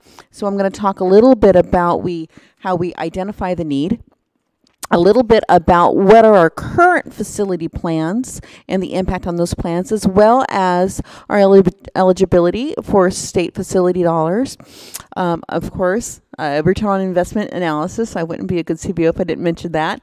The considerations for looking at locations and some recommendations that I can provide for some first steps. First, in the identification of a need is first to determine if we have a population of unserved students within specific communities. For example, we know that recent reports indicate that in the 90805 North Long Beach area, there is an error here. On your slide, it says approximately 1,000 Long Beach residents. That is approximately 1,000 Long Beach enrollments attend Compton Community College. So that represents about a loss of revenue in the neighborhood of about $800,000 that would follow those 1,000 course enrollments. So we know that that's a preliminary indicator of a potential need in that area.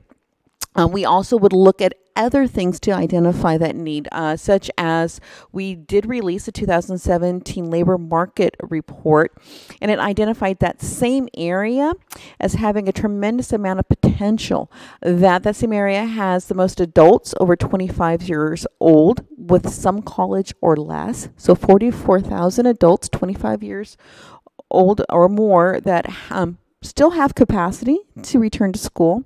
Or for instance, they have also the most adults in Long Beach that English is a second language. So by looking at those areas, we can first determine whether there is an unserved population. The next is to say, what are we offering that those folks want? What's the nexus? Do those folks have enough commonality in courses that make sense to consolidate an operation in that area? Do we offer those programs here? What are the different avenues to be able to serve them?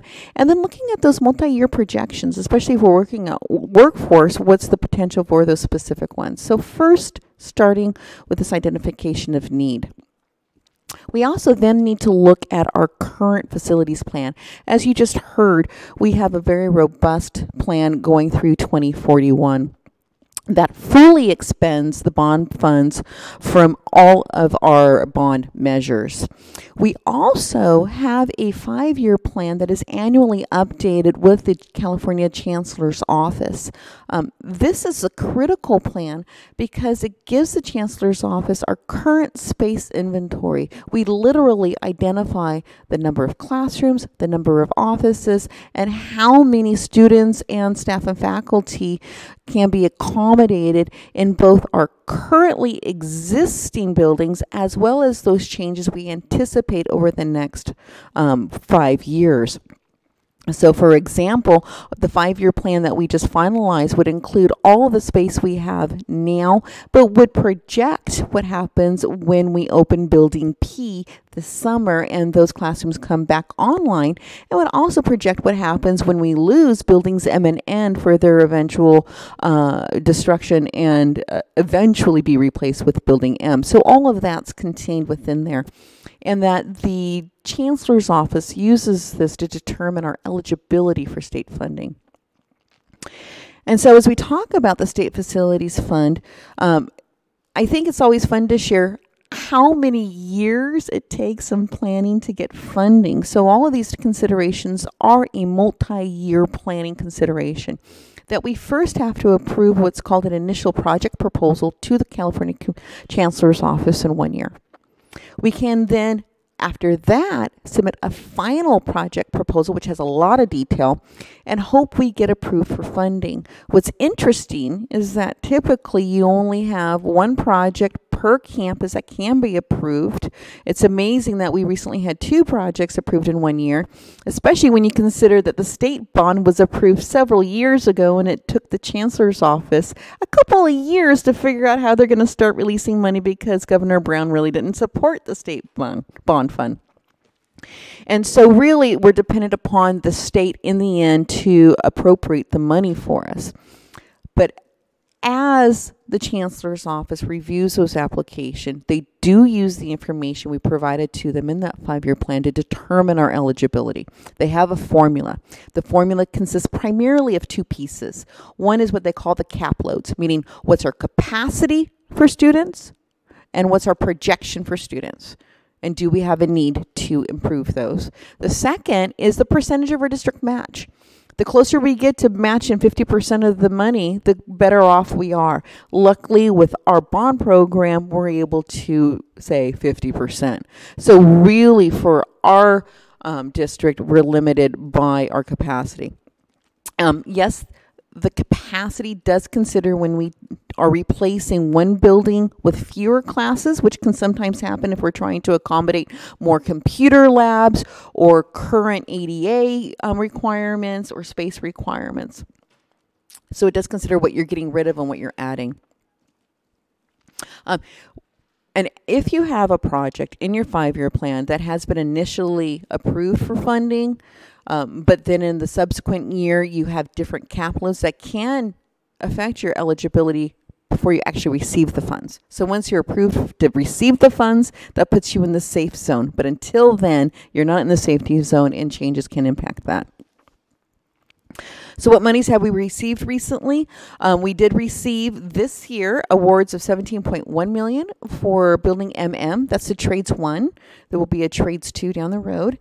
And we did receive $27.8 million for Building M. We are approved, preliminarily approved, $17.4 million. And I say preliminarily because the Chancellor's Office has approved us, but the next step is to have it be appropriated in a state budget act. But that is for Building GH, which is our music theater complex. So looking at this, the recent awards, the first 2 are in the safe zone. We've got that money. The third, not in the safe zone. Changes can affect that. And those are considerations anytime we look at expanding our classrooms that we either own or lease. And so as we look at the considerations, we have to consider the impact on our other projects. The other consideration is a return on investment analysis. Overall, our job is to educate students, and that is our goal. That is where we focus our money. We are not a revenue enhancement institution. We are an educational institution. We don't make a profit. But we do have to consider the cost of operating a satellite campus. And so part of that would be, do we have the consolidation of classes that allow us to reduce our overhead? What is the additional overhead? Because we have a decentralization of our operations, so things like custodial, utility bills, on-site administration, insurance costs, and then looking at what's the potential revenue? I mentioned $800,000 earlier if all 1,000 of those course enrollments were able to come to Long Beach.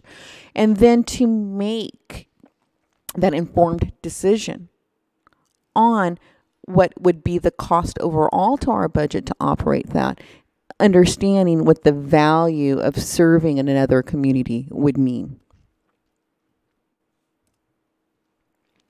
Another consideration is location.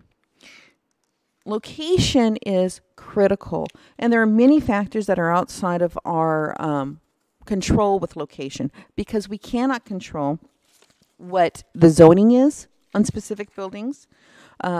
We can't control what the available parking is, or the capacity of existing buildings unless we built a building. Those types of things, we would need to partner with the city to ensure that the zoning works for us or we can make appropriate changes.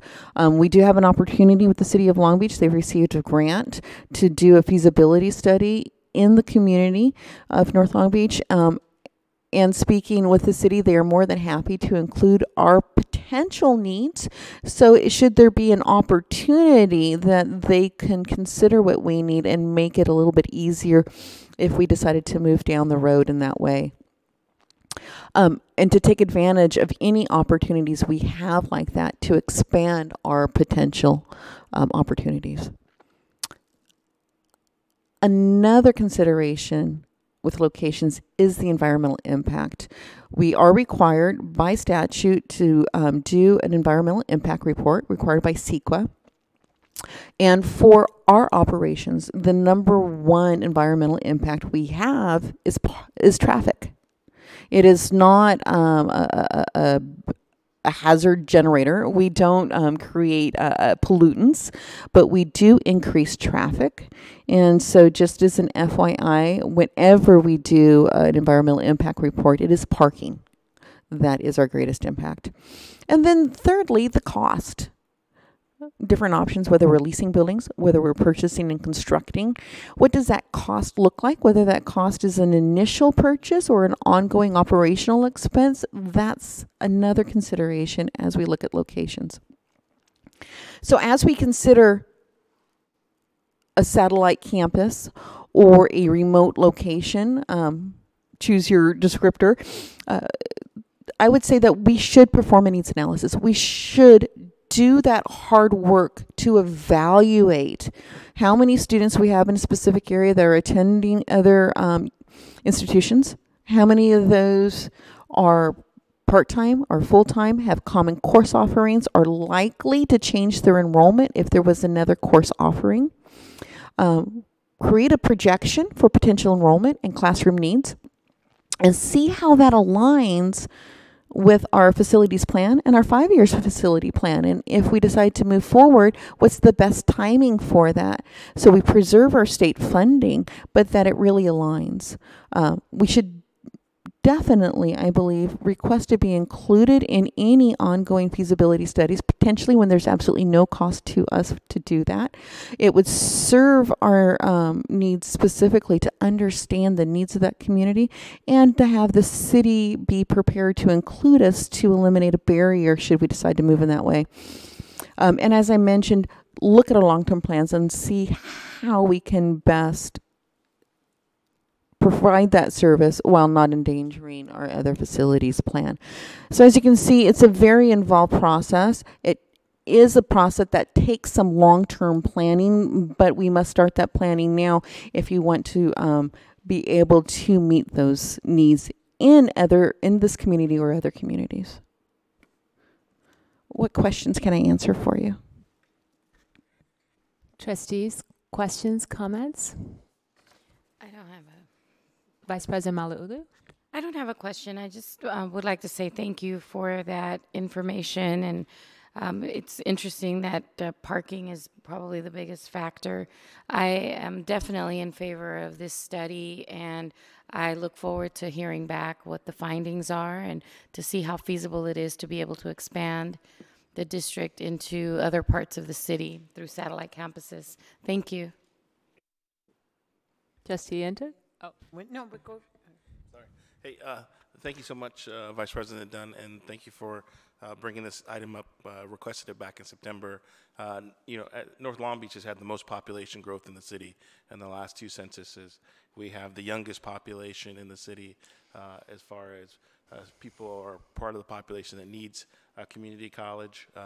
I know our labor market study validated that. You look at it, we're the bright blue smudge at the top of our service area, and it's really been a community that to me has been clamoring for education. About 5 years ago, we did a North Long Beach initiative where we did a community survey with about 1,000 residents, parents, students around Jordan High School prior to the school district deciding to do the entire campus renovation. And that's a $140 million project that's coming out of the Long Beach Unified School District's bond funding. But for the community. It's the largest public investment we've had in a generation, and it's really created a lot of excitement. We call it the Uptown Renaissance. We have the new Michelle Obama Library. We have a new retail and dining corridor that's coming. We have a new community center at Houghton Park. This has really been a breakthrough as far as the community has long had a sense of being left behind or left out and not having its fair share. And just even in the op-ed that we wrote today with Councilmember Richardson, overwhelming enthusiastic support from neighborhood leaders, residents. I've gotten emails and Facebook messages all day that folks are really excited about just the chance or opportunity to look at what can we do more to serve that community. It is one of the highest low-income areas. We suffer from some of the highest obesity rates in the city, some of the lowest literacy rates in the city. You know, it's how do we address that? I think it's a joint partnership opportunity, and really thankful for Councilman Richardson, who's partnering with us. It's an opportunity, I think, as public institutions to continue to look with a partner, because this is money we don't have to spend in looking at this, and we can give them whatever criteria we can now in the feasibility study that they're doing. It's called the UP Plan or Uptown Plan. That's reevaluating the zoning and the needs for all of North Long Beach. It's a grant from SCAG, the Southern California Association of Governments. Tonight, the City Council has a sister item that they are listening to. Actually, they just texted me right now. They're having the discussion downtown about the same exact topic. I think we're both optimistic that we'll move forward today to be able to partner together. Another thing that the council member and the community have asked for is to work together on a community task force, getting with neighborhood and student leaders and the campus to participate in listening from some of the leaders of what they think is a good fit. I think this feasibility study as far as giving the city what we need to include in their analysis. And I hope that we can also do some of our internal review that I know it's going to take time. This is not a next month or a next year project, but I think my part of town deserves a thorough analysis of the opportunity that may be there. And we just looked at Compton. We know there's also students going to Cerritos. So it could be double the opportunity to, you know, address our enrollment, bring in more revenue, and who knows what the configuration looks like, whether it's something joint with the school district, at Houghton Park, at an off-site facility. I think we have to look at all options, but I think we also should be looking at options in other parts of the city. I know West Long Beach is also a high-need community, which is very close to the PCC campus, you know, versus for folks in North Long Beach, mobility is a big challenge. You know, it's about a 2-hour round-trip bus ride, either to PCC or LAC from Jordan High School, and it creates a barrier for access. And that was one of the things in our assessment 5 years ago. People really wanted was job training, higher education, and language classes in the community that was accessible. So thank you so much for the presentation. Trustee Baxter? Yes, if I can serve as a historian of Long Beach City College. 30 years ago, I taught a class. We had classes at Milliken, Jordan, and Lakewood. And I taught a history class at Milliken. And we had a dean of extended education. We had a classified person at each one of those sites. We actually taught classes in the basement of churches and all over campus because it was a huge, huge thing. And the college decided to not do that because of the administrative expense. I'm not against you know, looking at this, and I think it's a great idea. I think if we did it, the most economical way would be to use Jordan, to rent classrooms from Jordan, rather than, you know, try to reinvent the wheel. But it turned out to be extremely expensive for the college. The bookstore had to be there to sell books. It was really quite something. And like I said, they had a full-time dean whose job was just to oversee all these satellite campuses. So I'm not against looking into it. I think you've got some very good points, but I think we do have to look at the cost effectiveness of offering those classes. I also took a class, by the way, in Italian for 4 semesters at Milliken High School. Trustee Otto? Trustee Baxter, did you eventually pass that class? Yes, Trustee Otto, I want you to know I am a Long Beach City College graduate. I'm joking. I mean, I'm not a graduate, but I'm an alum. I got straight A's. I do not speak Italian well because I don't have the right accent, but I speak it grammatically correct. That's what matters. That was the fine instruction you got at Long Beach City College. I just wanted to congratulate Trustee Antek about bringing this forward and making the progress on this. It's real. It's great to see that you're serving your community, that you're working with the community and other leaders in the community to get this done. You're really to be commended for the work that you're doing, and who knows how this is going to turn out. I'm more optimistic, even though I always find the smiling mortician in these things to be the state architect's office, who, when you get to a certain size, it's like going to the dentist, and all the dentist has is a hand crank drill. It's pretty ugly, but this is a great start, and if there's any way I can help, please let me know. Any other comments, discussions? All right. Thank you. We will now move on to item 4.4, and it's my understanding that the board wants to table this item. Is that correct? Correct. Are you okay with that, Trustee Otto? Okay, we're going to table this to the December meeting. Is that what you'd like? Okay. Moving on to, so do you need a vote on that, Secretary Hahn? All right. Consent agenda. May I have a motion to approve the consent agenda? I had one item I wanted to pull from it. Which item? I think it was, sorry. It was that contract. Sorry. 5.12? Was it the under 175? It was $1 million. Sorry, my notes got lost in the shuffle here. I believe it is. Yeah. Here, I'll get. Sorry, my board docs wasn't working, but it was a $1 million contract that was on there.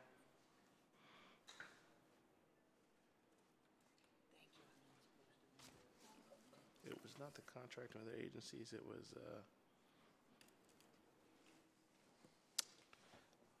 I thought it was 5.3.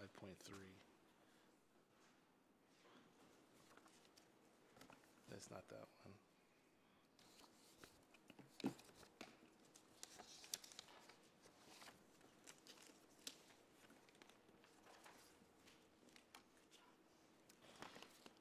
My bad. I wrote it down. Nope. Yeah, 5.3. 5.3. It's I think the 1 million is 5.13. The 5.13. Is that the one for 1,007,218? The bond. Yeah, that's contract it. There it award. goes. Okay. Sorry, 5.13. So no problem. So we have a motion to approve the consent items except 5.3, and we have a second. Did we get a second? Second, Trustee Otto. Let's call for the vote. Secretary Hahn. Yes. The other one moment. Yeah, it's 5.13.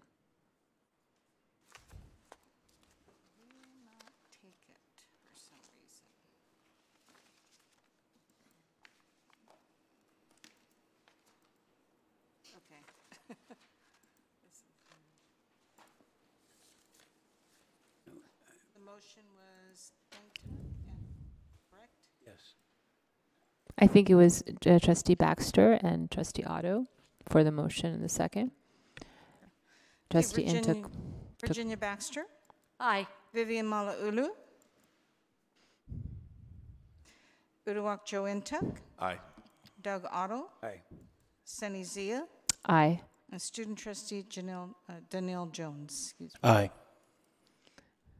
Okay, we will move to item 5.13, and this item having a problem removing it from the consent, so. I'll just read it. Yes. It's the recommended action is to that the Board of Trustee authorize the Vice President of Business Services or designee to enter into execute the bond contract award with DLR Group effective November 14, 2018 through project completion for a total contract amount not to exceed $1,007,218 paid from general obligation bond fund. And the background on this is that the architect will provide design, construction support services for the liberal arts campus site and facility barrier removal projects. Our architect was selected from district's pre-approved list of architectural firms resulting from RFQ 15-002. Architect was selected for the relevant program experience in a multi-year, multi-phase remediation project. Do I have a motion? So moved. And is there a second to discuss this item? Trustee Baxter seconded it. So let's have what's the question or comment, Trustee Intuk? Yeah, thank you. I wanted to pull this item because there was no contract attached, and we have a contract number 22074.9, but I'm not aware of anywhere on our website or where these contracts are available, and I just found it problematic to vote on $1 million contract that never seen before.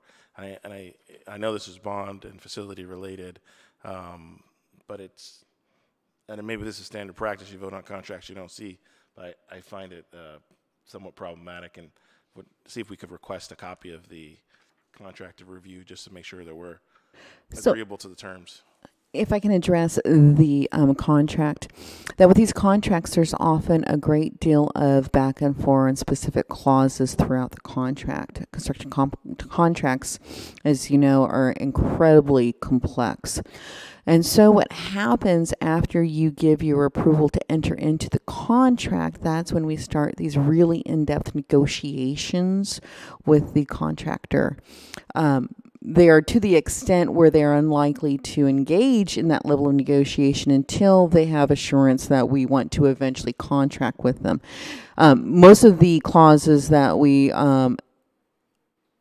potentially have disagreement with are just timing issues, responsibilities, that level of detail.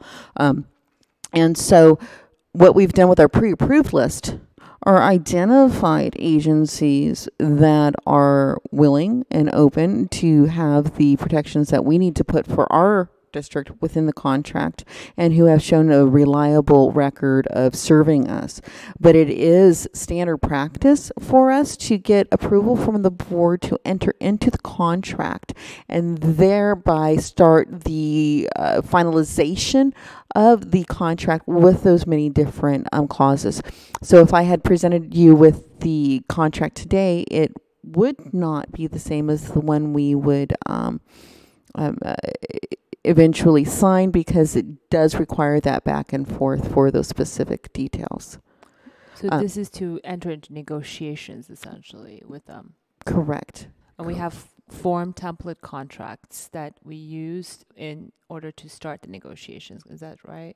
That's correct. We have standard language for our contracts, for all of our contracts, but in particular our construction contracts. We have a lot of standard language, but oftentimes the negotiation comes down to the delivery dates for the specific deliverables in the contract. Okay. I think Trustee Intuk raises a good point. It's something that perhaps we could look at enhancing when I'm of the mindset that, you know, perhaps it could come back once it's finalized with our contracting. This is just my perspective, but I think it's a valid point to consider going forward. And it could be an opportunity for us to make process enhancements. Is there anyone else who has questions, comments? Let's go ahead and vote. Virginia Baxter. Aye. Vivian Malauulu. Aye. Uduak Joe Intuk. Aye. Doug Otto. Aye. Sunny Zia. Aye. Student Trustee Donnell Jones. Aye. Okay, let's move on to item 6.1, revised salary schedule, classifications exempt from the merit system. The Board of Trustee, the requested action is that the Board of Trustee approve the revised exempt salary schedule and college intern program and salary rates effective January 1, 2019 as submitted.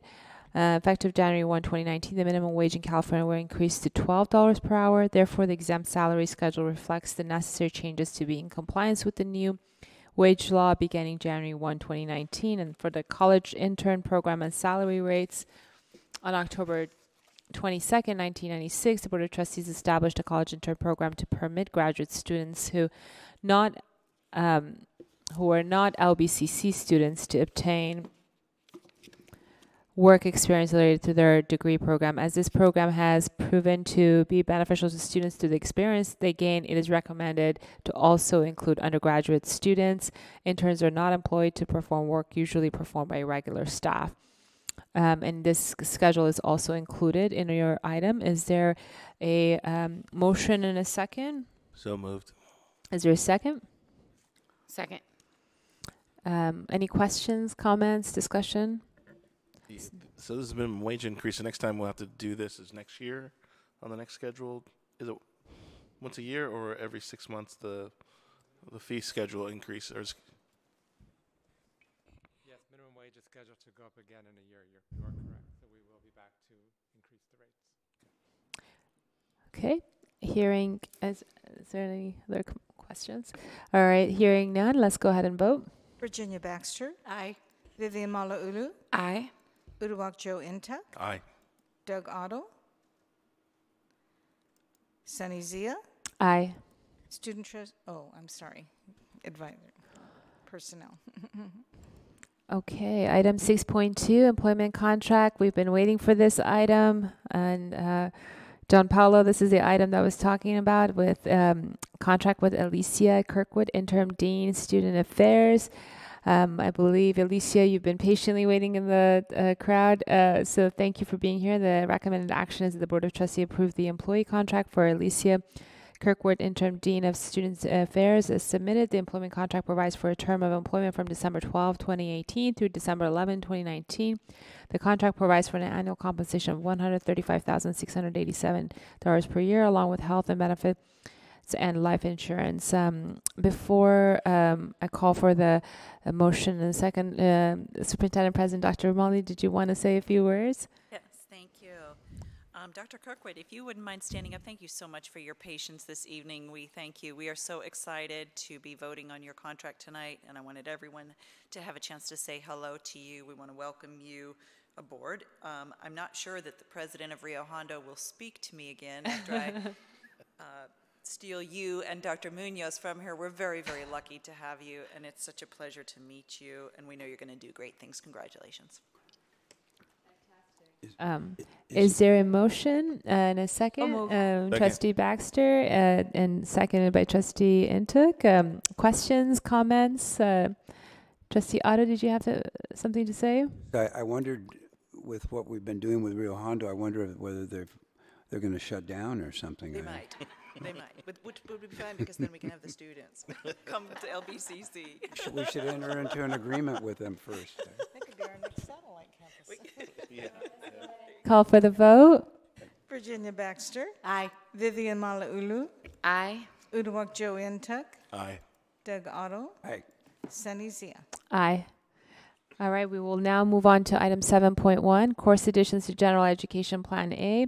This is an action item that the Board of Trustees approved the addition of Sign 1, Sign 2, Sign 3, Sign 4, and Sign 24 to General Education Plan A Humanities effective fall 2019 as submitted.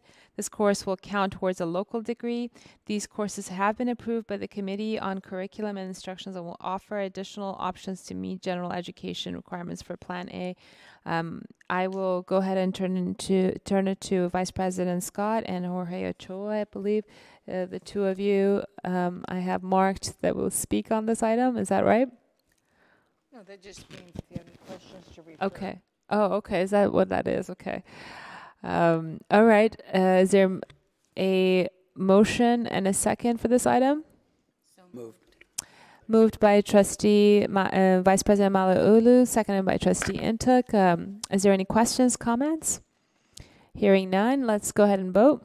Virginia Baxter. Aye. Vivian Malauulu. Aye. Joe Intuck. Aye. Doug Otto. Aye. Sunny Zia. Aye. Student trustee Danelle Jones. Aye. All right, we will move on to item 7.2, modifications to general education graduation requirements for local AA and AS degrees. This is an action that the Board of Trustees approved the modification to general education graduation requirements for local AA and AS degrees to allow students to use any of the 3 LBCC GE plans, Plan A, B, or C, to fulfill the general education requirements as submitted. This modification will allow students more flexibility in meeting their general education requirements for local AA and AS degrees. We've received information on this. Is there a motion and a second? So moved. Second. Moved by Trustee Intuk, seconded by Trustee Otto. Is there any questions, comments? Yes, go I'd just ahead. like to thank Dr. Romali and Dr. Scott for bringing forward this item. Ways that we can find it easier for students to get their degrees and is important, and I think this is going to help us with our student success numbers increase and make sure that it's easier for folks to get in and get out with a credential. I don't know if you want to add anything to that, but I'm just happy to see this today. Thank you. Thank you very much. I think you're seeing a multi-pronged approach to completion. You're seeing us tackle it from virtually every angle. And so, Dr. Scott, you and the Academic Senate are truly to be commended for your work on this. Thank you, but I really need to give credit to the curriculum committee, Wendy Koenig's leadership, and also, of course, Jorge Ochoa, our Senate president. Thank you. Thank you. I too wanted to echo my colleagues' comments on various fronts on this on tonight's board docket. I'm a little bit saddened that we couldn't really dig into item 4.4 with the performance of the scorecard. You guys have done a tremendous job on this front, on the graduation degrees, increasing our success and completion. This is a testament to your leadership, Superintendent President Dr. Romali, and your fabulous team. I am very proud of all of you guys, and you have just raised the bar so much higher and taken it to a whole nother level, and I really appreciate that. With that, let's go ahead and vote. Virginia Baxter. Aye. Vivian Malauulu. Aye. Uduak Joe Intuck. Aye. Doug Otto. Aye. Sunny Zia. Aye. Student trustee Danelle Jones. Aye. Fantastic. Okay, let's move on to 7.3, modification to reading proficiency requirements for general education plan A. It is an action item that the Board of Trustees approved the modification to reading proficiency requirements for general education plan A as submitted. The reading department and committee on curriculum and instruction have approved these additional ways that a student can show they have met the LBCC reading proficiency requirements for graduation. We have received information on this item. Is there a motion and a second? So moved. Second. Moved by Trustee Baxter, seconded by Trustee Intuk. Is there any questions, comments? Hearing none, let's go ahead and vote. Virginia Baxter. Aye. Vivian Malauulu. Aye. Uduak Joe Intuck. Aye. Doug Otto. Aye. Sunny Zia. Aye. Student trustee Danelle Jones. Aye. Great. Item 7.4, revised administrative regulation 4005, administrative regulations on curriculum and instruction. This is an information item. I believe we've received all the information. Is there, I don't think we need a motion on this front. Is there any question, comments? Does the staff want to add on to the information received? Okay, let's go ahead and move on to 8.1. This is the new board policy and administrative regulation 4029, units to contact hours. This is an action item that the Board of Trustees approve and adopt board policy 4029 for units to contact hours as submitted. The new board policy 4029, units to contact hours. New administrative regulation 4029, units to contact hours submitted for informational purposes only and does not require board action. Since the policy does, do I have a motion and a second? Move approval. Moved by Trustee Intuk, seconded by Trustee Otto. Are there any questions, comments on this item? I did. Trustee Intuk? I did have a recent conversation with our faculty members about this, and I know it comes down, this is a top-down decision on how units are categorized. I don't know if there's an opportunity for us to evaluate in our legislative agenda going forward, how can we at least ask at the state level of changing the units and hours requirements, particularly around we're talking about ESL classes, that it takes more hours of instruction than what's available in a 3-hour or 3-unit or 4-unit class. We were talking about Carnegie units and how the impetus of the unit structure came about, and I think we're at a unique opportunity here in California with a new governor and new legislative majorities that they're probably going to be looking at California Master Plan and looking for improvement opportunities, and I think this might be something for us to look at and see if there's a way that we can work with our faculty and work with our state legislatures to maybe propose a change that would better serve our student body. Jorge, did you want to say anything to us? This is in the Academic Senate's purview.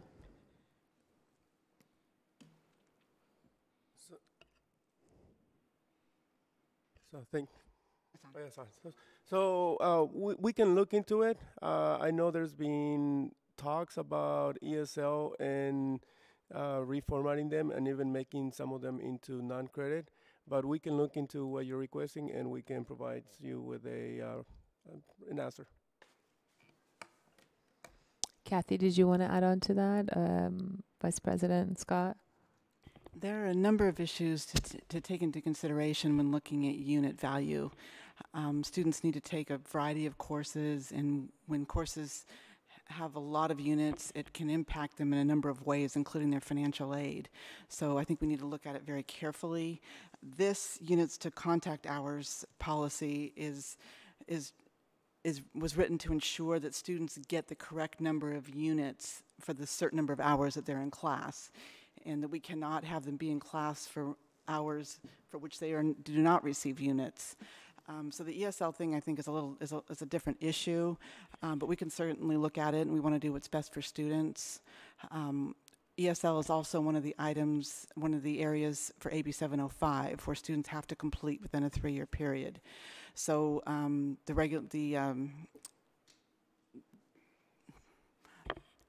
sorry, I forget the word, but the instructions are supposed to come out from the Chancellor's office fairly soon on what we're supposed to do with ESL. They haven't made that really clear up to this point, but whatever we do, we need to look at it in regards to AB 705, and we don't have all the information on that yet. Okay, we will now move on to item 9.1. Excuse me, I haven't called the vote. I apologize. Let's go ahead and vote. Virginia Baxter. Aye. Vivian Malauulu. Aye. Uduak Joe Intuk. Aye. Doug Otto. Aye. Sunny Zia. Aye. Student Trustee Jones. Aye. Okay, now we will move on to 9.1, 2018-2019 first quarter budget performance report. It is an information item that we've received information on. Does anybody have any questions, comments? Hearing none, moving on to 9.2, 2018-2019. We have the CCFS 311 quarter Q first quarterly financial status report. This is an action item that the Board of Trustees approved the 2018-2019 first quarterly financial status report for the Long Beach Community College District and authorized transmittal of the report to the California Community Colleges Chancellor's Office is submitted. Do I have a motion? So moved. Second. Moved by Trustee Baxter. Is there a second? By Trustee Intuk. Is there any questions? Are there any questions, comments? Okay, hearing none. Let's go ahead and call for the vote. Aye. Vivian Malauulu. Aye. Uduak Joe Intuk. Aye. Doug Otto. Aye. Sunny Zia. Student Trustee Jones. Okay, we will now move on to 9.3, Revised Board Policy and Administrative Regulation 7002, Smoking in District Facilities and Vehicles. This is a first reading. Revised Board Policy 7002 and Administrative Regulation 7002 on smoking in district facilities and vehicles are presented for first reading. In accordance with established practices, the revised Board Policy and Administrative Regulation have been distributed, discussed, and approved by the President's Leadership Council. We have received information on this that does specify that the implementation of 100% smoke and tobacco-free policies at all of the community colleges and all 72 college districts. Are there any questions, comments on this? Vice President Malauulu? At the risk of this being a point of order, I would just like to ask about a related topic. I know that the previous student trustee had done a lot of work for this becoming a non-smoking campus for students. And I'd just like to know, and again, I apologize for the point of order, but I'd like to know if this will also include something on there, or if there will be a separate agenda item on that, or what's happening with that. And again, I apologize for being out of order. No, that's okay. The students did discuss this and voted in favor of this, so when you pass this, it is with their support. Donnell, am I saying that accurately? Actually, I know this has actually been a topic that we've discussed recently in ASB. The rep of CTE and myself have recently spoken with a number of our students on campus who would be affected by moving to a non-smoking campus policy. And we've determined that a lot of our students would be negatively impacted by this. Obviously not an overwhelming majority, but there are numbers. And so we've talked about maybe considering some sort of compromise instead of going across the board. But I know that that legislation has come down from the Chancellor's office that may trump that. So I'm not quite sure. Okay. I apologize. It sounds like the information I was given was not accurate. I think you were correct, because the ASB student president reported last time around, if I recall correctly, that they did vote on in the last board meeting. This is just, I'm going based on my recollection, and I think this is my understanding based on what I'm seeing here, that this is to comply with the policy of the Chancellor's office, or be consistent with that. So I think, like you said, we will have to comply. Yes, correct. All right. Trustee Intuk, did you have anything to? Two questions. What is our enforcement mechanism? I saw that vaping is included. It's very difficult to see people vaping because you put it in your pocket and you can puff when no one's looking or in the hallway. Or what is our enforcement mechanism around this policy? Are we going to issue citations, or? Yes, it will be enforced by our contract services with Long Beach Police Department. Yes. Okay. What's the value of the ticket? Bob Raposa, would you happen to know that the value of the ticket if LBPD were to cite a smoker on campus? Do you happen to know? You can find out? Okay. He'll find out and let you know. And then the second item, I know it says tobacco. I used to play baseball, and I know that probably our baseball team is probably some dippers that like to dip tobacco. And I don't know if we've run this past our athletics and how we're going to be enforcing on the baseball diamond or practice. If this is going to be communicated to our sports teams. I'll make sure that it is. Thank you. That's a good suggestion. That's probably the most prolific dippers on campus. If I may, we are actually convening a task force with stakeholders from all areas of the campus to help brainstorm and come up with ideas that will help implementation. So whether we're talking about dipping or vaping or other uses of tobacco, to not just say we're 100% smoke-free, deal with it. We're going to make sure that we have cessation programs for both students, staff, and faculty, that we have alternate uses over smoking areas that help promote mindfulness, that we have access for all involved to different programs that help them get through the day, whether it's identifying folks who could provide free patches or nicotine gum to students, or identifying with our current healthcare providers what programs they have. So really, we're looking at implementation around March that really considers all those needs and that meets the needs for all folks who are affected, that we are certainly not minimizing the impact of this. And I guess I would hope that that we would give a warning to the first time for students. We wouldn't want to immediately go down the pathway of criminalizing folks and potentially getting warrants and having people go out of school because of get caught vaping or smoking or spit and dip on campus. So. Yeah, we want to make sure everybody's fully informed that there's signage everywhere you enter campus, anytime you enter a parking lot or structure, signs throughout, particularly for the first year. And we are considering a delayed period where you get warnings for maybe the first 2 or 3 months, and then after that, the citations. Issue a warning citation and keep track of people. You got one already, and we all know. And so it's not like I happened to run into the same officer 3 days in a row, and he got me on the third day. It's something we could certainly consider and make sure that it's not too cost prohibitive. So the only thing people can smoke now is marijuana? Is that what? It's not listed in the policy. I would say that current state law addresses that issue. Oh yeah, private. Criminalized. But you can only smoke in the privacy of your home. Okay, we'll have to deal with that agenda item at a later time. I'll we make defer that it to some other chair. I won't touch that one. Okay, 10.1, Revised Administrative Regulation 5001, Administrative Regulation on Admissions and Registration of Dual Enrollment K through 12 students. This is an informational item that we are looking at the Revised Administrative Regulation 5001. On admissions and dual enrollment of K through 12 students, submitted for informational purposes only and does not require board action. So this is the file that we need to make sure that the public, I want to make sure that there's a clear understanding because of the language there.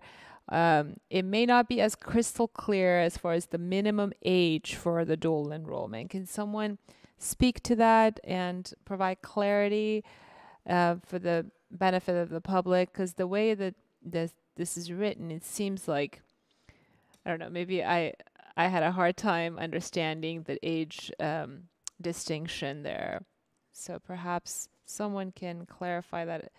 It says student applicants to LBCC who are not 18 years of age. So it means anyone below 18, right? President, I'm sorry, that's Vice okay. President Scott. I agree. It's very confusing language, and we're going to fix it. But our special admit students, who are our high school students, can be under 18. And then H there, which is actually better written, says that if they are in high school and they're 18 years old, they can still be part of dual enrollment. But I agree that that G is extremely confusingly written, and we will go back and revise that. I'd like to get this through, though, tonight, though, because it contains some really important things that we need to straighten out on our website, such as the fact that we're not requiring students to test into certain levels of math, English, and reading to be students, to be dual enrollment students. We don't want that. LBUSD doesn't want that. It's a barrier for our students, and we need to remove that. Okay, so just for the benefit of the public, our dual enrollment entails anyone who is in high school or even below in junior high as well. Can they attend? It could technically be anyone K through 12, but yeah, because that's the way it's have written. the ability to decide what the grades are. Okay. And dual enrollment really is a high school program. It's a high school program. It doesn't have to. It's not necessarily confined to junior or senior. It can be sophomore and freshman. It can be. We can decide that in collaboration with our school, our unified school district. Right, and this program is going to be free at no cost, correct? Yes.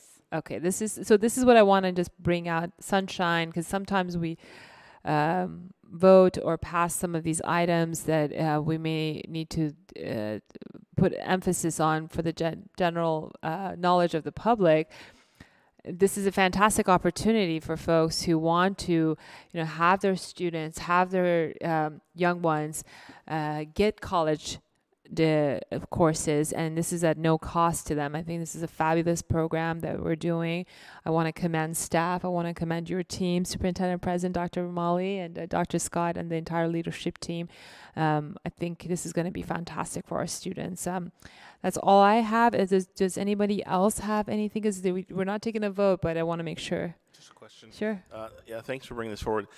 Is this memorializing the multiple measures assessment, that it's whether it's the grades or AP test, or it's not just that standardized placement test? That's no longer, this gets rid of it.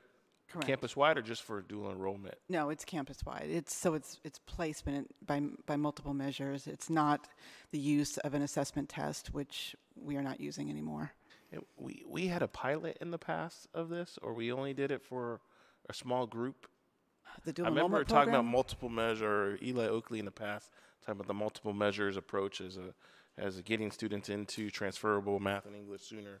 But I don't know if there was a pilot or this is just a current approach that's independent from things that happened in the past. Well, Long Beach City College has been a leader in regards to multiple measures. They used high school transcripts long before basically everyone in the state is now using them and is required to use them. But I don't have all the information. I wasn't here at the time, but actually I wrote about Long Beach City College in my dissertation when I was writing about acceleration in English and math. And yes, Long Beach has long been a leader, and the state as a whole is moving in a direction that Long Beach had taken many years ago. And last question, is this going to help us start moving towards the middle college model with Long Beach Unified, where students are going to be able to enroll sooner and graduate with a high school diploma and an AA degree at the same time? Well, dual enrollment, okay, there's separate things, but dual enrollment could allow our students, if our high school students, if they attended here over several semesters, they could complete high school and also get a certificate. They wouldn't really be able to get an associate degree at the same time. But an early college or a middle college, students would be able to do that, and that's a completely different structure. Middle college is taught on the on the college campus, so we would have high school students taking classes here, but also taking some at the high school. But they would be here a large part of the day. We don't have that in place currently. We've been looking into it, and we've also been looking into the early college.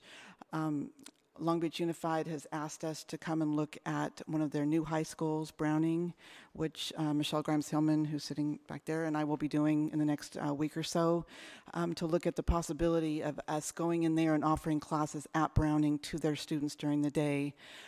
And then students could potentially come out with both an associate and a high school diploma. Great. Thank you. You're welcome. All right. Is there any other questions, comments? Moving on to item 11.1, Academic Senate President. Jorge, do you have a report? No report for this month. Thank you. 11.2, Classified Senate President Annie Engel. Do you have a report? No report this evening. Thanks. Okay. Thank you for your patience. All right, we will now move on to 11.3, Board of Trustees. I will start with you, Trustee Otto. Sure. I'll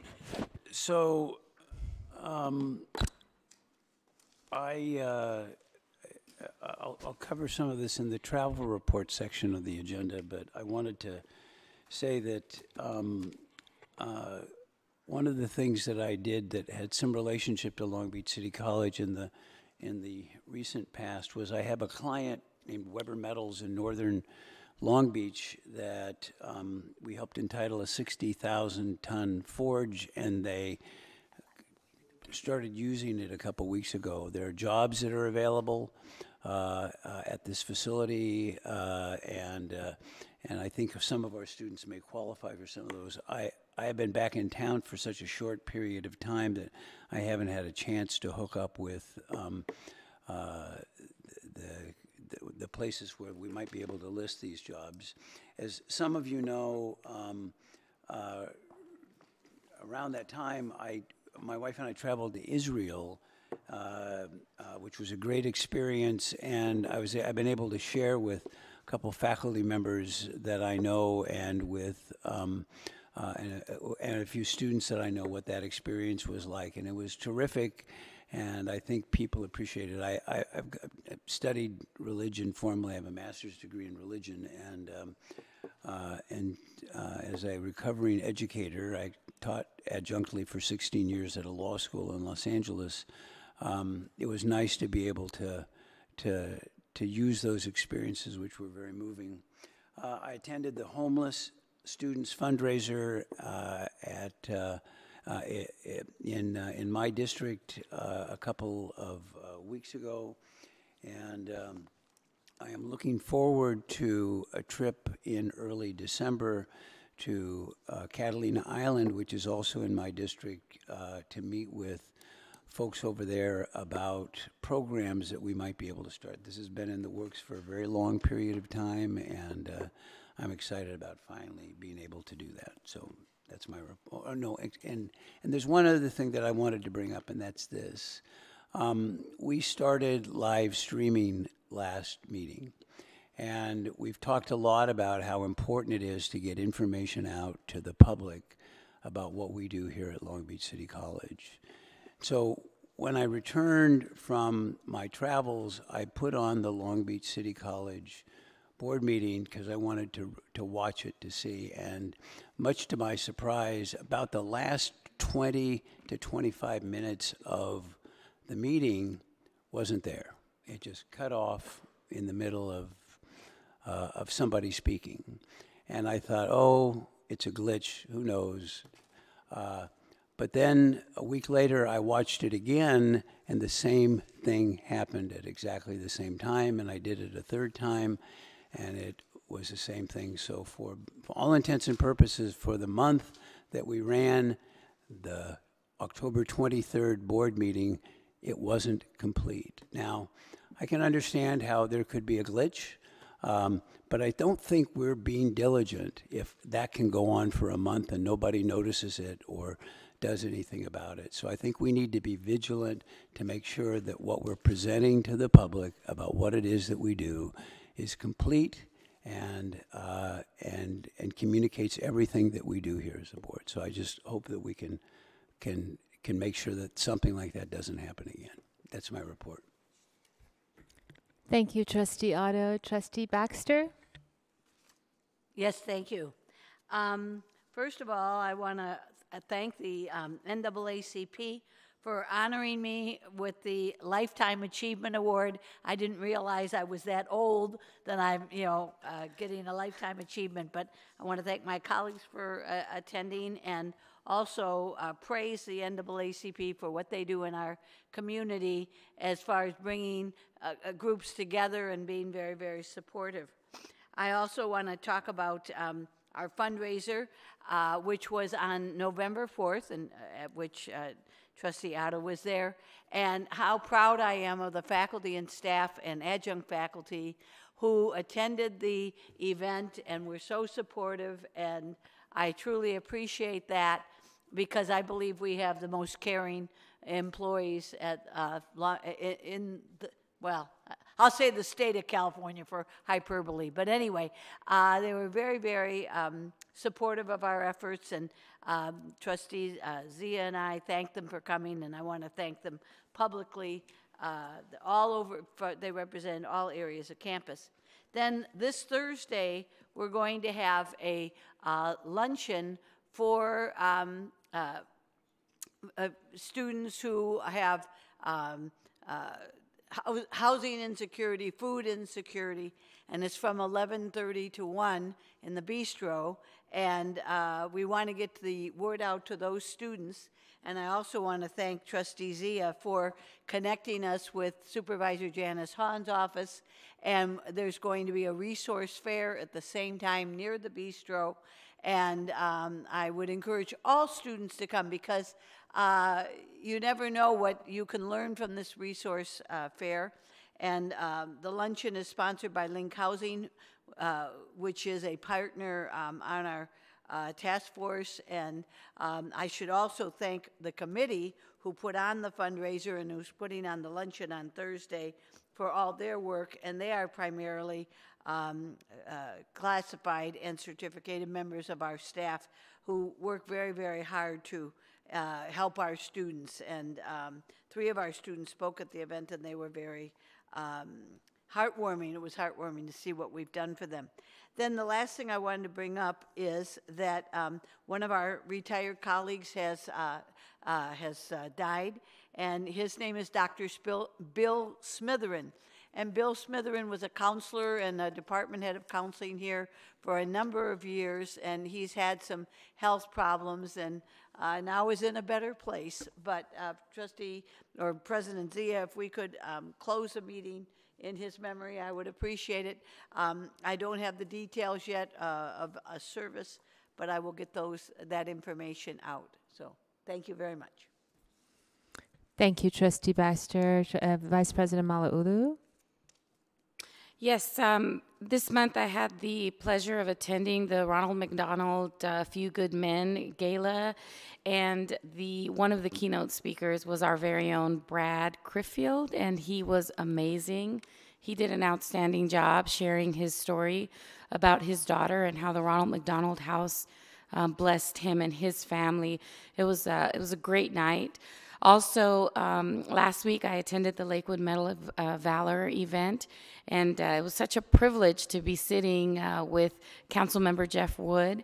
That's one of my favorite events in the community, and the city of Lakewood does such a great job. And of note, it was the morning after the election, and even though the mood was very somber because of changes, on the horizon, it was still an outstanding event in which so many people were recognized for their courage and bravery. This past Saturday, my oldest son and I participated in the Veterans Day Parade, and I would just like to commend Councilman Rex Richardson and former Councilman Val Lurch and Vicki Lurch and the Lurch family, who is part of our LBCC family, for the new route, the changes, the Vet Fest in the middle of the street. They just really revitalized Uptown and really revitalized that parade. It was outstanding. My favorite part was hanging out with some of our own LBCC students who are veterans. Just a great event. Earlier today, Vice President Dunn took time out of her very busy schedule and gave Jeff Wheeler and I our own private tour of Building P. We had some concerns about shade in the patio courtyard area that we've been discussing over the past couple of weeks, and we were able to go out there and come up with hopefully some ideas that we will be able to implement, because the English department and the journalism faculty and students, we really use that space, and it just does not have any shade. So hopefully we'll be able to come up with some great things. And in closing of just my board report, I would just like to remind everybody, as we get into the holiday season, we begin with the thankfulness of Thanksgiving in a couple of weeks, and it'll take us in through the holiday season. And just remember that, I personally am very thankful for the Long Beach City College community and the families and the students, the staff, all the hard work our administration and everybody does. And I would just like to extend that thankfulness onto your families for allowing you to do the work that you do here for the district. Thank you. Trustee Ntuk? Thank you. I wanted to report back on, I also attended the Veterans Parade this past weekend, and it was really a nice celebration of our veterans' history. I mean, so much of Long Beach was built because of our naval base that we had, and the influx of the population boom of folks after World War II that liked so much Long Beach so much they decided to stay.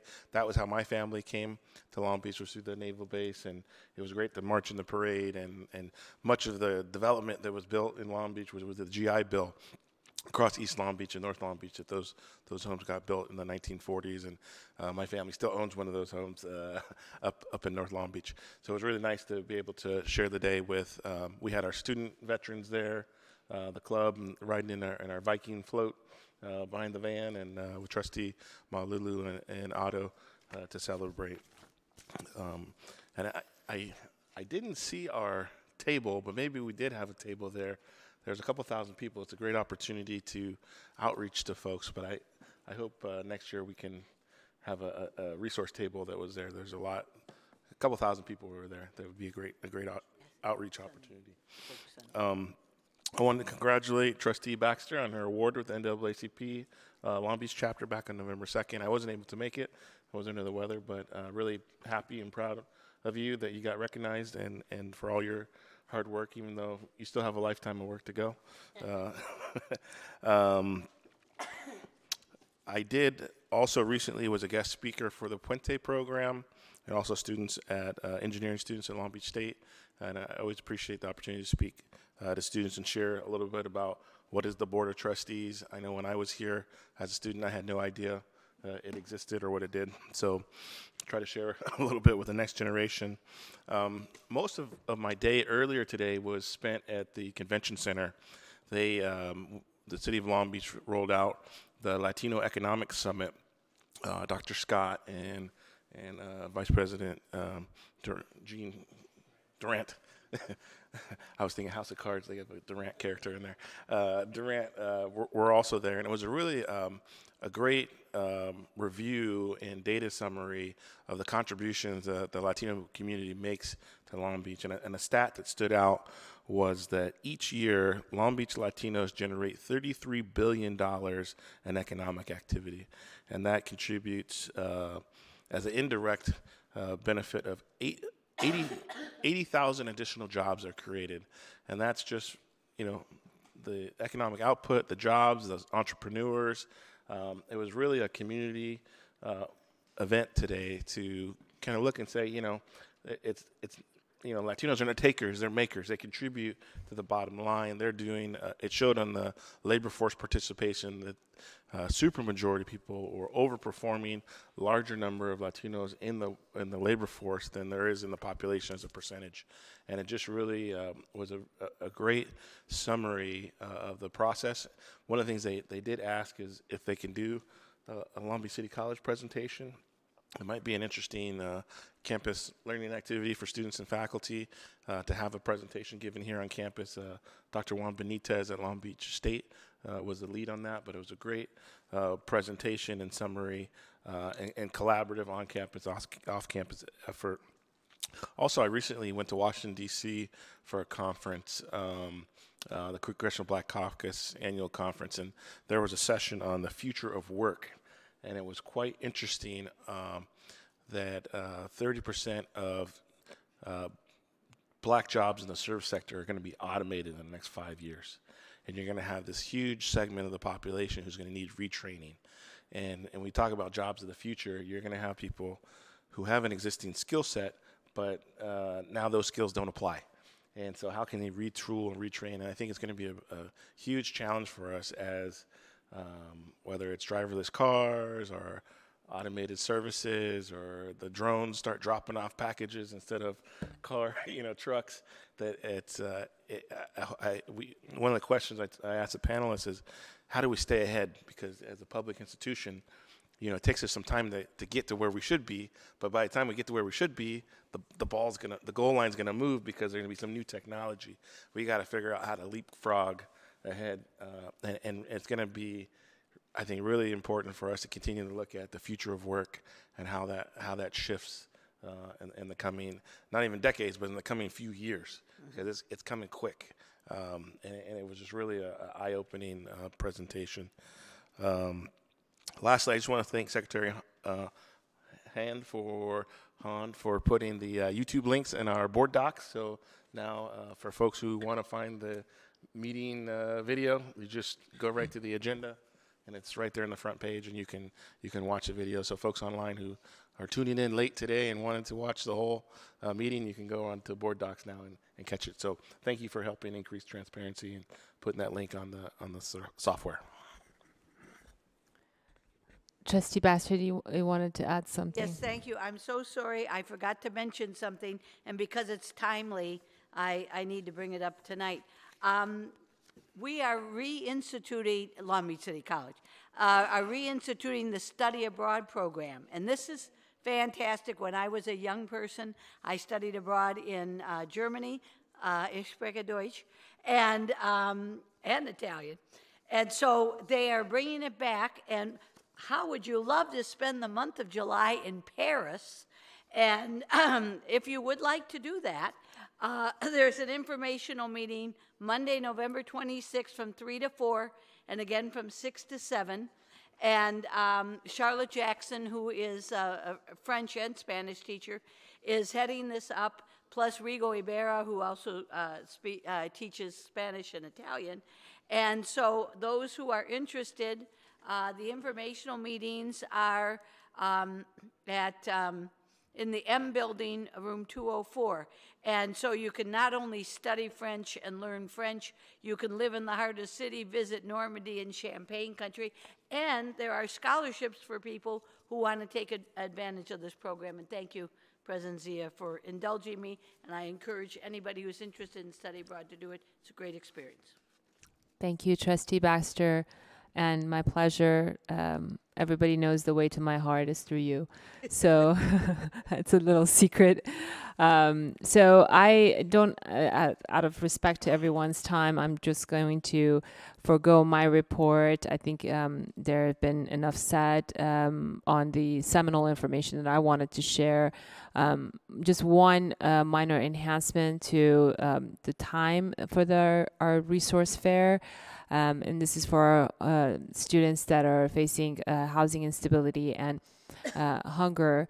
It is geared towards that population. So I would, if you aren't facing housing insecurity and food insecurity, just being deferential to those students and because they're the ones that are in most need right now.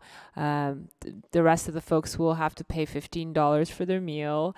And it's really to provide them an opportunity to know about, like our student trustee was mentioning, to give them access to the resources that are available. And it starts at 11 o'clock, not 11:30, and it'll go till 1:30. So that's the only thing I have to add. With that, I'm going to move to item 11.4, board travel. Vice President Malauulu, if you can please give a report on your recent travel, and then Trustee Otto on your travel. Sure. Before I begin, Trustee Baxter, are trustees able to go to Paris? Absolutely. If I had the time, I would go because it's a relatively inexpensive trip. Think about a month in France. That would be fun. We would not take that out of our travel budget. No, you would not take that out of your travel budget. Okay, so last month's meeting. Wait, does she speak French too? Yeah, oui. At last month's meeting, I touched upon my excellent trip, Haku conference, one of the best conferences that I have attended. I'm still kind of amped up about it. I'm going to share a couple of really brief things with you because I already did kind of talk about it. Just to give you some numbers, put it in perspective, there are 454 organizations, institutions affiliated with Haku. And to put it in perspective, I'm going to start with number 4. Puerto Rico has 28 different colleges and universities that are a part of Haku. New York has 27. Texas has 61. And the great state of California has 120 Haku institutions, which is the most out of all of them. Couple things I'm going to share with you, and I know some of you that have been to conferences lately have seen a lot of the hotels that are hosting conferences. The room key is actually the Haku logo, which I thought was really cool. I found a couple lying around. It's so nice to walk around. If you see a hotel key, it's not the Marriott or, the Holiday Inn, but it's the Haku hotel key. So that was kind of cool. Also, some of the conferences that I attended, and I'm going to have Myra, I'm going to go really fast. Myra, if you want to cue up the first slide real quick. This was the Friday. So this was the Saturday morning. I was super excited, and I was on LA time still, so I was a little bit early for the Saturday morning registration porches. I actually waited 45 minutes for them to start registering. That was Saturday morning. Go to the next one. This was my second favorite workshop that I attended, serving Hispanic, Latino students, promising practices for recruitment, admission, and integration.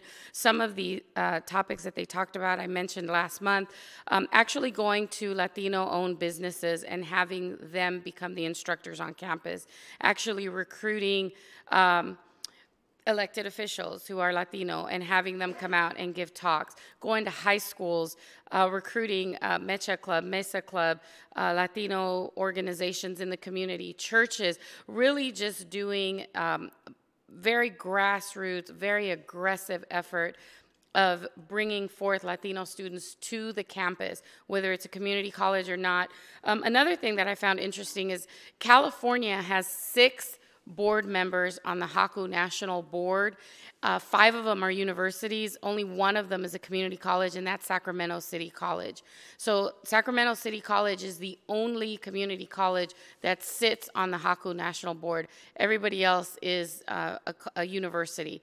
So that was another thing that I found really interesting. And I would love to get more involved in this organization because the resources and the networking, and they do so much work in the state of California.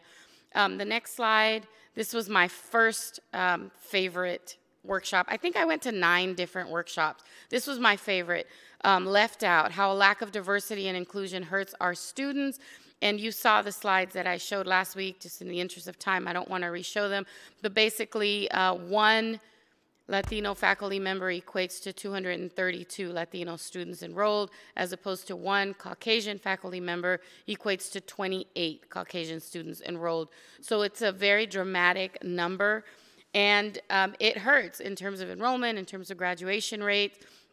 They even had a study in this workshop about home ownership and pursuit of continued higher education, like doctoral degrees. So I got a lot out of it. And then the last slide, this is, they had a big vendor workshop, a lot of different opportunities to network and to meet people, and everything was on a flash drive.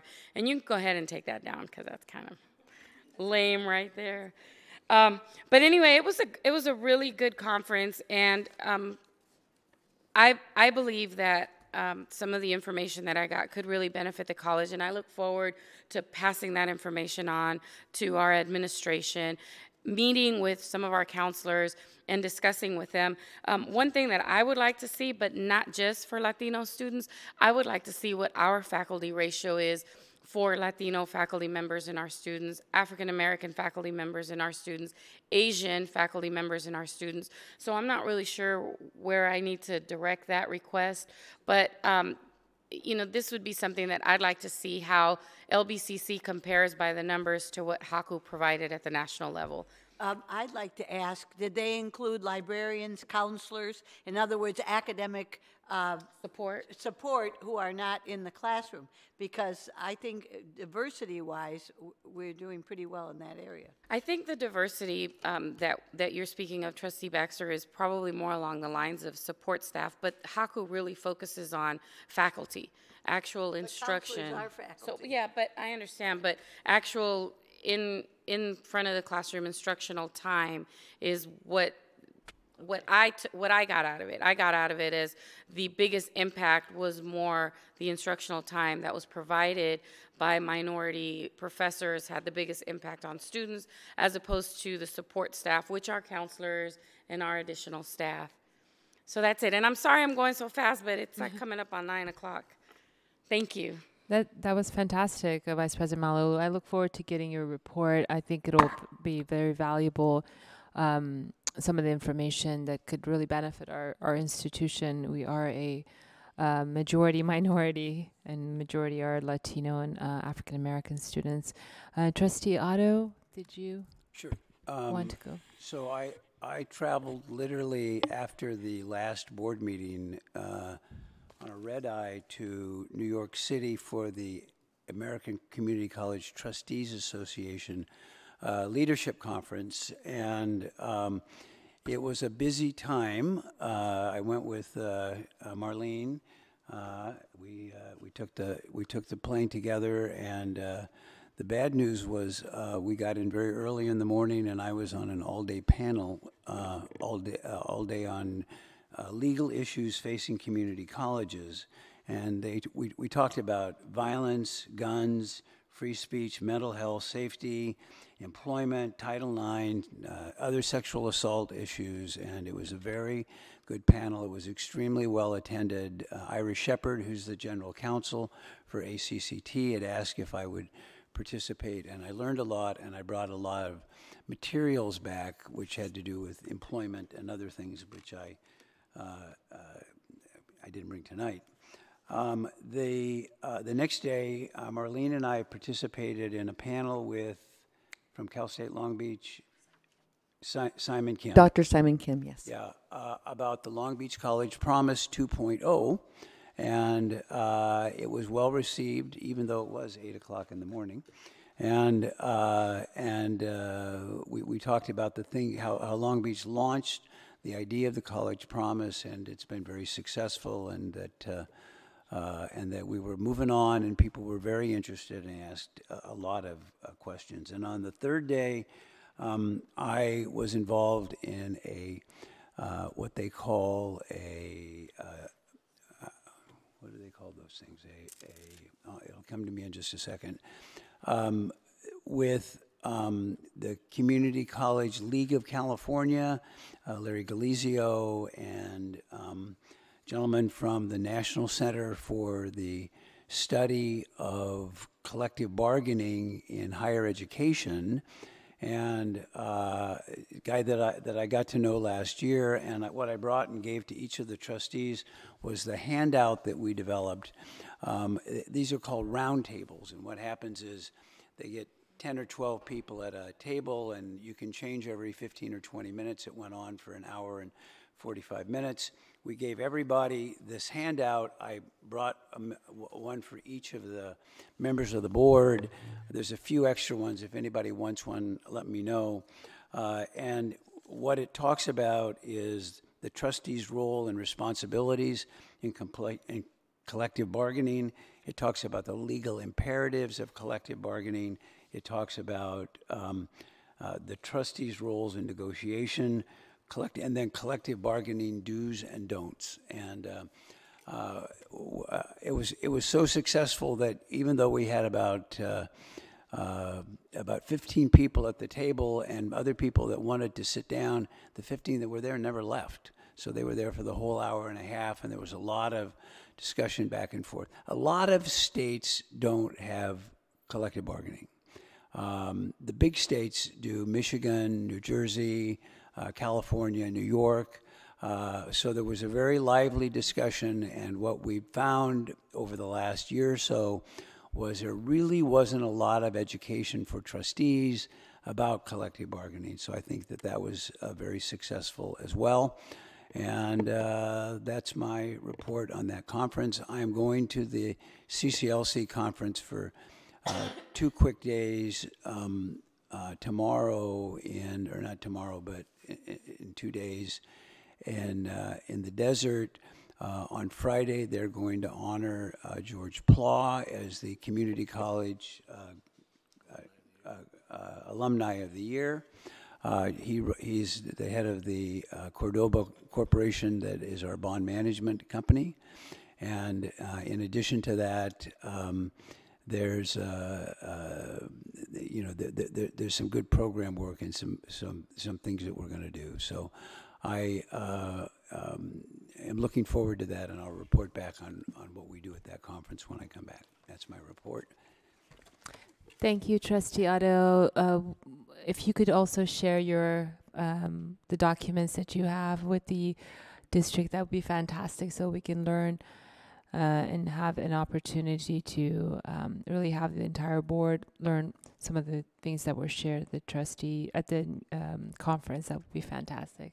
I neglected to say that Marlene and I are going to arrange for the presentation that we made to be posted on the college's website so that they can see what we talked about 2.0. And I've given the board, I think we have a couple extra copies of the handout for the collective bargaining session, but we'll make others available.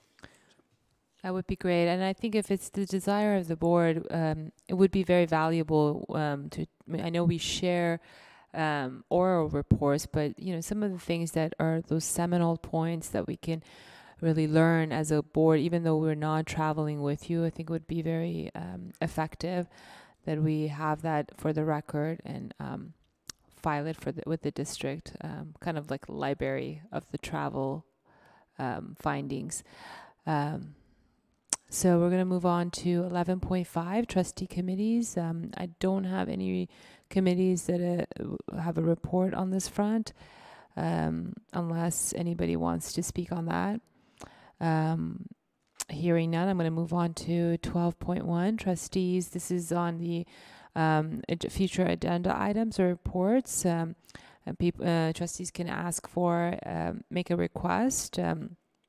Is there any, just before I ask the board for questions, I just wanted to share that I wanted to sunshine. I know this is not typical for us, and it goes against past practice and policy, or arguably procedures, but I think it's important for us to sunshine all the requests that the board has made individually to staff so that the rest of the board can have an opportunity to look at it. It shouldn't be just myself that has the opportunity to look at it, and if it's the desire of the board, we sunshine the request and we collectively talk about which ones we want to pursue. And would that be something that the board would be okay with, looking at doing that in the next board meeting? It is 9 pages at minimum, but I think it's prudent for us to look at it and collectively decide which ones we want to agendize going forward. Yes. Yes, it'll be under 12.1. And it'll be sunshine, so everyone would have an equal opportunity to review it and opine and decide which ones they want to pursue. With that, is there anyone who wants to? Trustee Zia, hold on, for clarification, the 9 pages that she has. The superintendent president, Dr. Romali. It was, yes, it was not presented under this item with Right. consensus of the board, so. I know, is I'm that- suggesting for the next one, so that everybody can opine. It wouldn't be just the president. So with that, is there anyone who wants to add anything at this time? I do. Trustee Inta? Yeah. I'd like to request a report back on our campus student discipline policy and our campus police protocols. I know that student trustee Jones brought it up earlier, but I don't know if it officially got requested as a future agenda item. We were looking for a comprehensive list of the policies and admin code related to that because there was discrepancies in what was on the website and what's on the archive site and what's actually enforced. And there were some discrepancies. And so he had requested that, and I just wanted to follow up and make sure that we got that as an official request, if that's okay with the board. Police. Campus police protocols. Also, I think we're all happy the elections are behind us last week. But were we? Well, I guess we're still counting some of the ballots and some of the races. But as far as the 2020 elections, I know there's significant changes that are happening. There will no longer be polling places. There's only going to be voting centers. We had a vote center here on campus in June and November election. And I know that as the board, there's changes as far as terms and, we're moving the dates. I think we're going to November now. I know some of that was decided before I got here. I don't know if there's any more, or I think it was half the board was decided. I don't know if the other half still needs to decide it, but if we can get a report back on the status of what to expect in the 2020 elections for the campus and for the Board of Trustees. If I may, I would just like to expand upon Trustee Antek's last request. The board elections used to be in April, and now they're moving to November, and March and November, and our election will now be in November 2020. So the reorganization of the board, which usually happens in July, will need to reflect that change.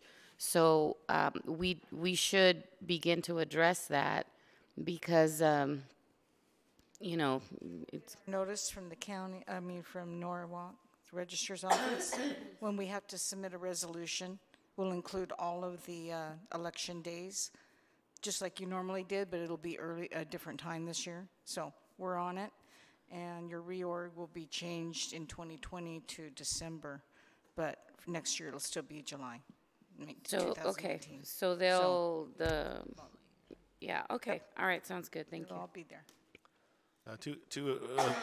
Three other items. One, I was talking to UC office Office of the President. There's a program called the MESA program, Math, Engineering, Science Achievement. It's an award-winning student support service program for STEM students. There's an opportunity for Long Beach City College to apply for a grant with the UC Office of the President, and I was hoping to put a request on a future board item to report back on the possibility of us applying for it. It's not due until June of 2019, but wanted to put it on our radar. Also, I'd like to request in February that we have a board presentation, a resolution in celebration of Black History Month, with also a summary of our programs for African American students. Also, if hopefully at the December meeting, if we can have a board item to review faculty travel so that the board can either support or make changes to the current faculty travel. And that's all I have. If anybody's not opposed to that. Is that all? Yeah. Okay. And then, right. Madam President? Yes, student trustee. We're still on 12.1. Yeah, we haven't moved on yet. And I wanted to, I guess, double back to my report. Sure. And talk about the comprehensive list of resources. I know you guys are going to have the resource fair on this Thursday. Yes. Will we be able to also have that list of available resources by the December board meeting, so that way we can at least get that out to our students in time for Christmas? I've asked the our fabulous staff to make that readily available, ideally on the website, because I know how tech savvy our students are, and then at the welcome centers.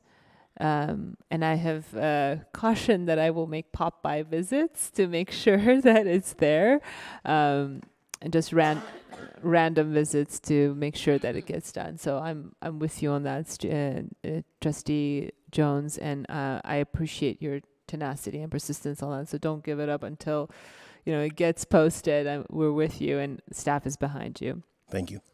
Sure. Anyone else would like to add any other items to this agenda?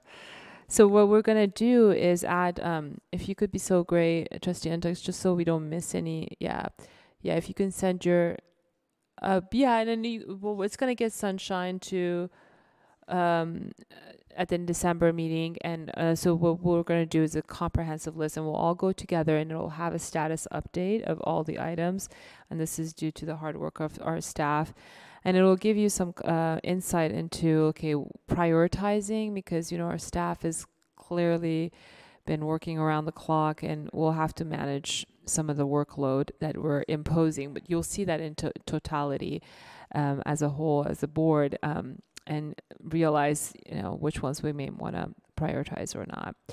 Okay, we are now at 13.1, public comments on non-agenda items. One of my favorite people is visiting us, and I am very envious of Officer Harris, who had the pleasure of sitting next to him and listening to his great humor, I'm sure. And that is Larry Boland, and this is public comments on non-agenda items.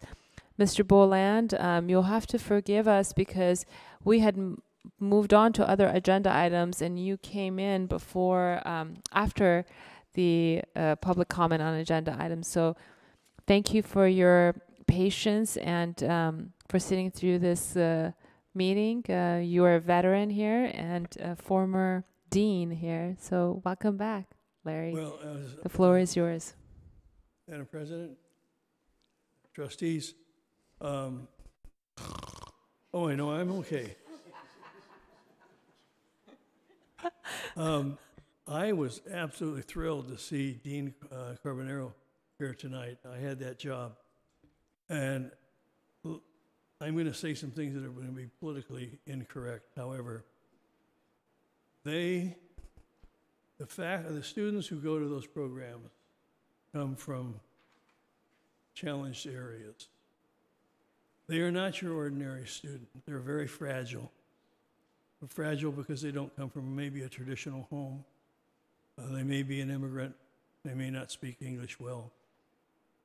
And while I was there, the faculty had 3 hours of prep time. Well, that 3 hours of prep time always ended up at when they finished their class and they left campus. They weren't there for them. And what I would say to Dean Carbonaro, choose your faculty carefully. Those faculty members who